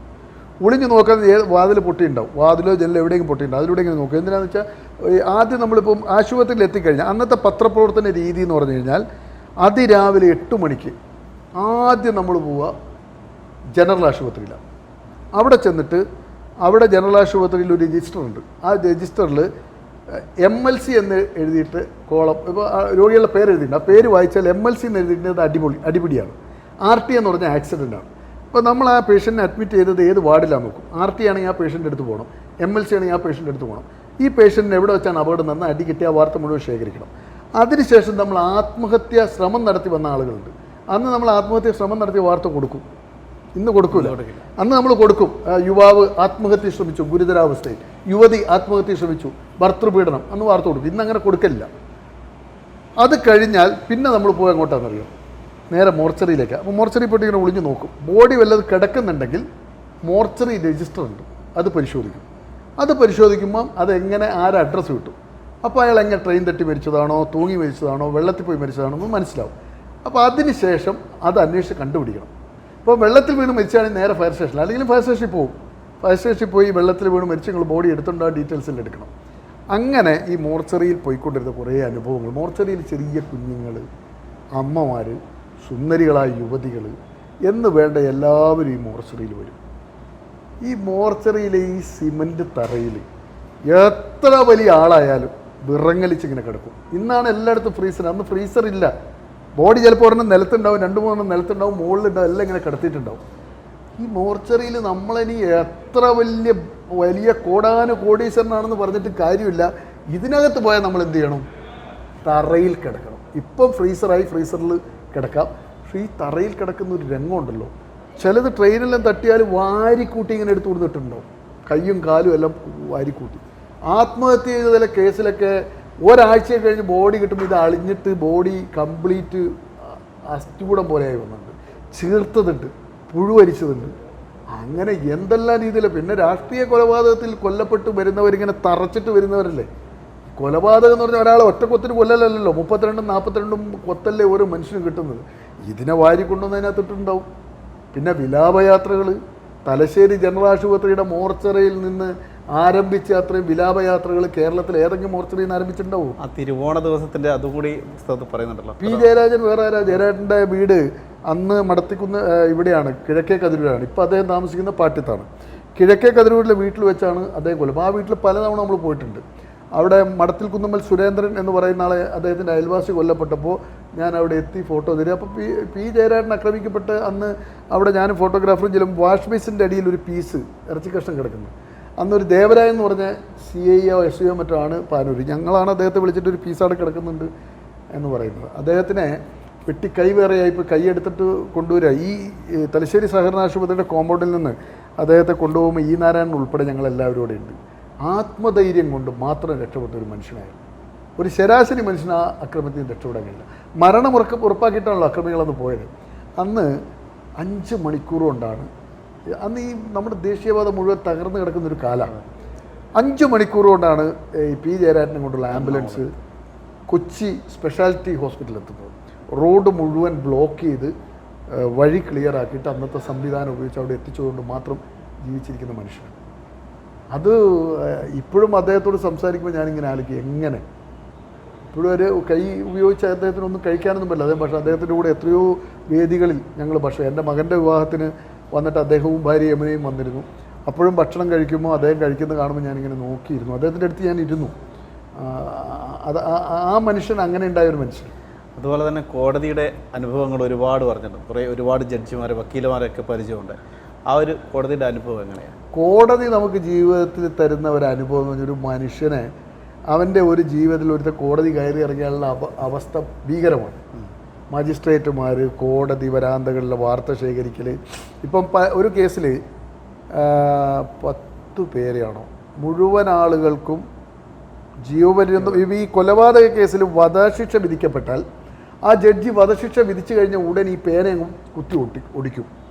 അപ്പോൾ ആ പേന കുത്തി ഒടിക്കുന്നവരെ നമ്മൾ റിപ്പോർട്ട് ചെയ്യണം, ഏത് പേനയാണെന്ന് വരെ. വിചാരണ നടക്കുമ്പോൾ ചെവി കൂർപ്പിച്ച് ഇങ്ങനെ നിൽക്കണം. നമ്മുടെ ഗോവ ഗവർണറായിരുന്ന PS ശ്രീധരൻപിള്ള സാർ ആ സമയത്ത് എല്ലാ പ്രധാനപ്പെട്ട കേസുകളിലെത്തും. അപ്പോൾ അദ്ദേഹം പാരീസ് പ്രസിഡൻസിയിലാണ് താമസിക്കുക. ഞാൻ ഈ പ്രധാനപ്പെട്ട അഭിഭാഷകർ വരുമ്പോൾ ചീഫിൻ്റെയും ക്രോസിൻ്റെയും പ്രധാന പോയിൻറ്റ്സ് അവരിൽ നിന്ന് ചോദിച്ചെഴുതിയെടുക്കും. അത് എഴുതിയെടുത്ത് ടൈപ്പ് ചെയ്ത് വെച്ചിട്ടാണ് നമ്മൾ കോടതിയിൽ പോവുക. കോടതിയിൽ അത് ആവർത്തിക്കാൻ തുടങ്ങിയാൽ നമ്മൾ വാർത്ത കൊടുക്കും. കോടതിയിലൊക്കെ ദിവസങ്ങളോളം നിന്ന സംഭവമാണ്. നമുക്ക് അവിടെ ഇരിക്കാൻ ബെഞ്ചുണ്ടായിരുന്നില്ല ആദ്യം. അപ്പോൾ അവളിങ്ങനെ മണിക്കൂറുകളോളം നിന്ന് കാലിങ്ങനെ കഴിക്കും. അങ്ങനെ ഒരു ദിവസം ബസന്ത്, പിന്നീട് ഹൈക്കോടതി ജഡ്ജിയായി പോയ ആളാണ് അദ്ദേഹം. ആ സമയത്തേക്ക് എല്ലാ ജില്ലാ ജഡ്ജിമാരും മാസത്തിൽ ഒരു തവണ പത്രസമ്മേളനം വിളിക്കും ഈ അദാലത്ത് പറയാൻ വേണ്ടിയിട്ട്. അപ്പോൾ ഞാൻ അദ്ദേഹത്തോട് പറഞ്ഞു, സാർ ഇത് കുറേ കാലം ഇങ്ങനെ നിൽക്കുന്നു സാർ, ഞങ്ങൾക്കിരിക്കാൻ ഒരു ബെഞ്ച് വേണം. അങ്ങനെ ജില്ലാ സെഷൻസ് കോടതിയിൽ ഒരു ബെഞ്ച് നമുക്ക് തോന്നും. താങ്കളൊരു മാധ്യമ പ്രവർത്തകനാണ്, പക്ഷേ ഇപ്പോൾ ഒരു പുസ്തകത്തിൻ്റെ ചർച്ചകൾ മാത്രമേ നമ്മളുള്ളൂ, ആ ഒരു അനുഭവങ്ങളൊക്കെ. അപ്പോൾ പണ്ട് കാലത്തുള്ള ആ ത്യാഗം ചെയ്ത ഒരു മാധ്യമ പ്രവർത്തനം, ഇപ്പോഴും താങ്കൾ മാധ്യമ പ്രവർത്തകനായിട്ട് തന്നെ ദീപികയുടെ ലേഖകനായിട്ട് തലശ്ശേരിയിലാണ്. എങ്ങനെയാണ് രണ്ടും തമ്മിൽ വ്യത്യാസം? പണ്ടൊരു മാധ്യമ പ്രവർത്തനം ഞാൻ പറഞ്ഞില്ലേ, ഓരോ സ്ഥലത്തും പോയി വാർത്തകൾ കണ്ടുപിടിക്കണം. ഇപ്പോൾ എൻ്റെ തുടക്കകാലത്ത് മാഹിയിൽ ഒരു മതിലിടിഞ്ഞു കൊണ്ട് 7 പേര് മരിച്ചു. ഈ വത്സരാജ് അന്ന് ഗവൺമെൻറ് ചീഫ് വിപ്പാണെന്നാണ് തോന്നുന്നത്. ഈ 7 പേരുടെ പടം എടുക്കാൻ വേണ്ടി നമ്മൾ ഓരോ വീടുകളിലും പോകണം. അതിലൊരാളുടെ ഫോട്ടോ ഒരു വീട്ടിലുണ്ടെന്ന് പറഞ്ഞിട്ട് ഈ ഗേറ്റ് തുറന്ന് കയറി ചെന്ന് ഫോട്ടോ ചോദിച്ച പാടെ തന്നെ അയാൾ തെറി അഭിഷേകമാണ്. ഞാൻ എൻ്റെ കൊച്ചിൻ്റെ കുട്ടിയുടെ ഫോട്ടോ വിറ്റ് കാശാകുന്നതാണെന്ന് പറഞ്ഞ് കല്ലെടുത്തറിയാമ്പോൾ നമ്മൾ അവിടെ നിന്ന് തിരിച്ചോടുകയാണ്. ഇനി അങ്ങനെ ഫോട്ടോ സംഘടിപ്പിക്കണം. അപ്പോൾ ചില വിദ്വാന്മാർ എന്ത് ചെയ്യുന്നു, ഇവിടെ ഒരു പ്രധാന പത്രത്തിൻ്റെ ലേഖകന്മാർ എന്താ ചെയ്യാമെന്നറിയോ, ഒരു വീട്ടിൽ പോയി ഇപ്പോൾ ഒരു സംഭവത്തിൽ മരണപ്പെട്ട 3 പേരുടെ ഫോട്ടോ ആ വീട്ടിലെ മുഴുവൻ ആൽബം എടുത്തുകൊണ്ട് പോയിക്കളെ. എന്താണെന്നറിയോ, വേറെ ആർക്കും ഫോട്ടോ കിട്ടാതിരിക്കാൻ. അപ്പോൾ ഇങ്ങനെ ശീലമുള്ളതുകൊണ്ട് ആദ്യം ഓടിയെത്തണം. ഫോട്ടോ കിട്ടൽ മസ്റ്റാണ്. ഫോട്ടോ സംഘടിപ്പിക്കൽ അതിസാഹസികമാണ്. ഇനി ഫോട്ടോ കിട്ടി, ഇതെന്ത് ചെയ്യും? ഇതങ്ങ് അവിടെ എത്തിക്കണ്ടേ, ഫാക്സ് ചെയ്യണം. ഫാക്സ് ഇല്ല, ടെലിപ്രിൻ്ററേ ആണെന്നുള്ളൂ. ഇനി ഫോട്ടോ എടുത്തു, ഇത് കഴുകിയിട്ട് ഇതിൻ്റെ പ്രിൻ്റ് അവിടെ എത്തിക്കണം. ഈ കോഴിക്കോടും തൃശ്ശൂരും ഒക്കെ പ്രിൻറ്റിങ്. ഒരു സംഭവം നടന്നാൽ അത് ആ സ്പോട്ടിൽ പോയി തന്നെ അന്വേഷിക്കണം, വേറെ വഴിയൊന്നുമില്ല. നമുക്ക് ഇന്ന് വാർത്ത തേടി പോവേ വേണ്ട, വാർത്ത നമ്മളെ തേടി വരികയാണ്. അത് ഈ നമ്മളെ തേടി വരുന്ന വാർത്ത ഇന്ന് ഫ്രെയിം ചെയ്യേണ്ട പണിയുള്ളൂ. പണ്ട് അങ്ങനെയല്ല. പണ്ടൊരു വാർത്ത കിട്ടിയാൽ അത് ഫ്രെയിം ചെയ്യാൻ വേണ്ടി പെടുന്ന പാടുണ്ട്. ഇപ്പോൾ ഒരാൾ കൊല്ലപ്പെട്ടു, ഇപ്പോൾ കൊല്ലപ്പെട്ടെടുത്ത് പോയി അന്വേഷിച്ച പ്രശ്നം അവിടെ തീരില്ല. കൊലപാതകം നടത്തി അന്നേരം തന്നെ അവരങ്ങ് പോയി. ആ സ്പോട്ടിലെ സാഹചര്യങ്ങൾ മനസ്സിലാക്കി വന്നിട്ട് ഇത് ആര് ചെയ്തു എന്ന് കണ്ടുപിടിക്കണം. അതെല്ലാം ഒരു ടാസ്ക്കാണ്. ഇപ്പോൾ എൻ്റെ ബ്യൂറോ ചീഫ് M. റോയ് എൻ്റെ പുസ്തകം വായിച്ചിട്ടൊരു കുറിപ്പ് എഴുതിയിട്ടുണ്ട്. അദ്ദേഹം ആണ് എന്നിലെ മാധ്യമപ്രവർത്തനം രൂപപ്പെടുത്തിയത്. കേരളത്തിൽ ഇങ്ങനെ ഒരു മാധ്യമപ്രവർത്തനം ഉണ്ടാകില്ല, M. റോയിയെ പോലെ. അതിനായി മാത്രം ജീവിച്ചൊരു മനുഷ്യനാണ്. ഞാൻ അദ്ദേഹത്തെക്കുറിച്ച് എഴുതിയിട്ടുണ്ട്. എന്നെ ഇത്രയേറെ പീഡിപ്പിച്ച ഒരു മനുഷ്യനില്ല. പക്ഷേ അയാൾ പീഡിപ്പിച്ചുകൊണ്ടാണ് ഞാൻ ഉണ്ടായത്. ഞാനെന്ന മാധ്യമപ്രവർത്തകൻ. അദ്ദേഹം നട്ടപ്പാതിരാക്ക് വരെ വിളിക്കും വാർത്തയ്ക്ക് വേണ്ടി. അദ്ദേഹം എന്നോട് നിനക്ക് സുഖമാണോ, നിൻ്റെ ഭാര്യയ്ക്കും മക്കൾക്കും സുഖമാണോ, നീ ഭക്ഷണം കഴിച്ചോ എന്നൊന്നും ഇന്നുവരെ 10, 30, 35 വർഷം, അതിനകത്തൊരു 25 വർഷം അദ്ദേഹം എൻ്റെ ബ്യൂറോ ചീഫാണ്, ചോദിച്ചിട്ടില്ല. വാർത്തയുണ്ടോടാ മറ്റേ എടുത്തു. പക്ഷേ അദ്ദേഹം എൻ്റെ കൂടെ SK മോഹൻ എന്നൊരു ഫോട്ടോഗ്രാഫറുണ്ട്. ഞങ്ങൾ 2 പേരും നടന്ന വഴി. പിന്നെ ഒരു കാര്യമുണ്ട്, ഇന്നത്തെ അത്ര ബോധം അന്ന് ഉണ്ടായിരുന്നെങ്കിൽ ഈ പണിക്ക് പോവില്ല. കാരണം അത്ര ജീവിച്ചിരിക്കുന്നു എന്നുള്ളത് തന്നെ എന്തോ ഭാഗ്യം കൊണ്ടാണ്. അത്രയേറെ കഠിനമായ അധ്വാനമായിരുന്നു. പിന്നെ ഇന്നത്തെ ജനറേഷൻ്റെ പത്രപ്രവർത്തനം കിട്ടുന്ന അപ്പം തന്നെ ഏറിയ അതിൻ്റെ ശരിയും തെറ്റാണോ ശരിയാണോ എന്ന് നമ്മൾ കണ്ടെത്തേണ്ട അവസ്ഥയിലാണ് വാർത്തകൾ ഇപ്പോൾ പുറത്തു വരുന്നത്. നമ്മളെ പത്രപ്രവർത്തനം അതായിരുന്നില്ല. ഒരു വരി തെറ്റിയാൽ സോളിഡ് എവിഡൻസാണ് എഴുതി അയക്കണം. മാത്രമല്ല, ഒരു പത്രത്തിലേക്ക് ഒരു വാർത്ത അയച്ചാൽ ഒരു പ്രാദേശിക ബ്യൂറോയിൽ നിന്ന് പോകുന്ന ഒരു വാർത്ത ബ്യൂറോയിൽ നിന്ന് ആദ്യം എഡിറ്റ് ചെയ്യും. അത് കഴിഞ്ഞ് പ്രൂഫ് റീഡർ വായിക്കും. അത് കഴിഞ്ഞ് ഡെസ്കിൽ പോവും. ഡെസ്കിൽ നിന്ന് എഡിറ്റ് ചെയ്യും. ഡെസ്കിൽ നിന്ന് എഡിറ്റ് ചെയ്ത് ന്യൂസ് എഡിറ്ററും കൂടി എഡിറ്റ് ചെയ്തിട്ട് പ്രിൻറ്റിങ് പോകുള്ളൂ. ഇന്നത്തെ സ്ഥിതി എന്താ, നേരിട്ട് പ്രിൻറ്റിങ്ങിനാണ് പോകുന്നത്. അതിൻ്റെ റിസ്ക് ഉണ്ട്, അതിൻ്റെ കുഴപ്പമുണ്ട്. അതിലുപരി കുടുംബത്തെക്കുറിച്ച് കൂടി ഒന്ന് പറയാം. കുടുംബം, ഭാര്യ, അവൾ 30 വർഷം മുമ്പ് എൻ്റെ ജീവിതത്തിലേക്ക് കടന്നു വന്ന സാജിദ എന്നാണ് അവളുടെ പേര്. ഒരു സാധാരണ വീട്ടമ്മയാണ്. ഇത്രയും കാലം ഈ സാഹസികമായ ജീവിതത്തിൽ ഒരു കരുത്തായി അവൾ ഉള്ളതുകൊണ്ടാണ് പിടിച്ചേക്കാൻ പറ്റിയത്. 3 മക്കളാണ്. ഒരാൾ നാദർ ഷാവൻ ദുബായിലാണ്, രണ്ടാമത്തെ ആൾ ദോഹയിൽ അമൻ ഷാ, മൂന്നാമത്തെ ഇപ്പോൾ ഡിഗ്രി കഴിഞ്ഞു. അവൻ കാലിക്കറ്റിൽ MBA ചെയ്യണം, അതോടൊപ്പം തന്നെ ചെറിയൊരു ബിസിനസ് സ്റ്റാർട്ട് ചെയ്തിരിക്കുന്നു. അതാണ് കുടുംബ പശ്ചാത്തലം. നവാസ് മേത്തർ എഴുതിയ ആ താലിമാല തേടി ആരും വന്നില്ല എന്ന ആ പുസ്തകം വായിച്ച അനുഭവങ്ങളാണ് ഇപ്പോൾ നമ്മളോടൊപ്പം പങ്കുവച്ചത്. അത് ചൂടപ്പം പോലെ ദിവസങ്ങൾക്കുള്ളിൽ ആദ്യ പതിപ്പ് വിറ്റ് തീർന്നു. അടുത്ത 2ാമത്തെ പതിപ്പ് ഇറങ്ങി വീണ്ടും ഒരു പുസ്തകം ഇറക്കുകയാണ്. ഏതായാലും മാധ്യമപ്രവർത്തകനും ഒരു എഴുത്തുകാരനുമായി ഒട്ടേറെ ആളുകളുമായി ബന്ധമുള്ള നവാസ് മേത്തറിന് ഇനിയും ഒരുപാട് ശോഭിക്കാൻ കഴിയട്ടെ എന്ന് നമുക്ക് ആശംസിക്കാം. നന്ദി, നമസ്കാരം.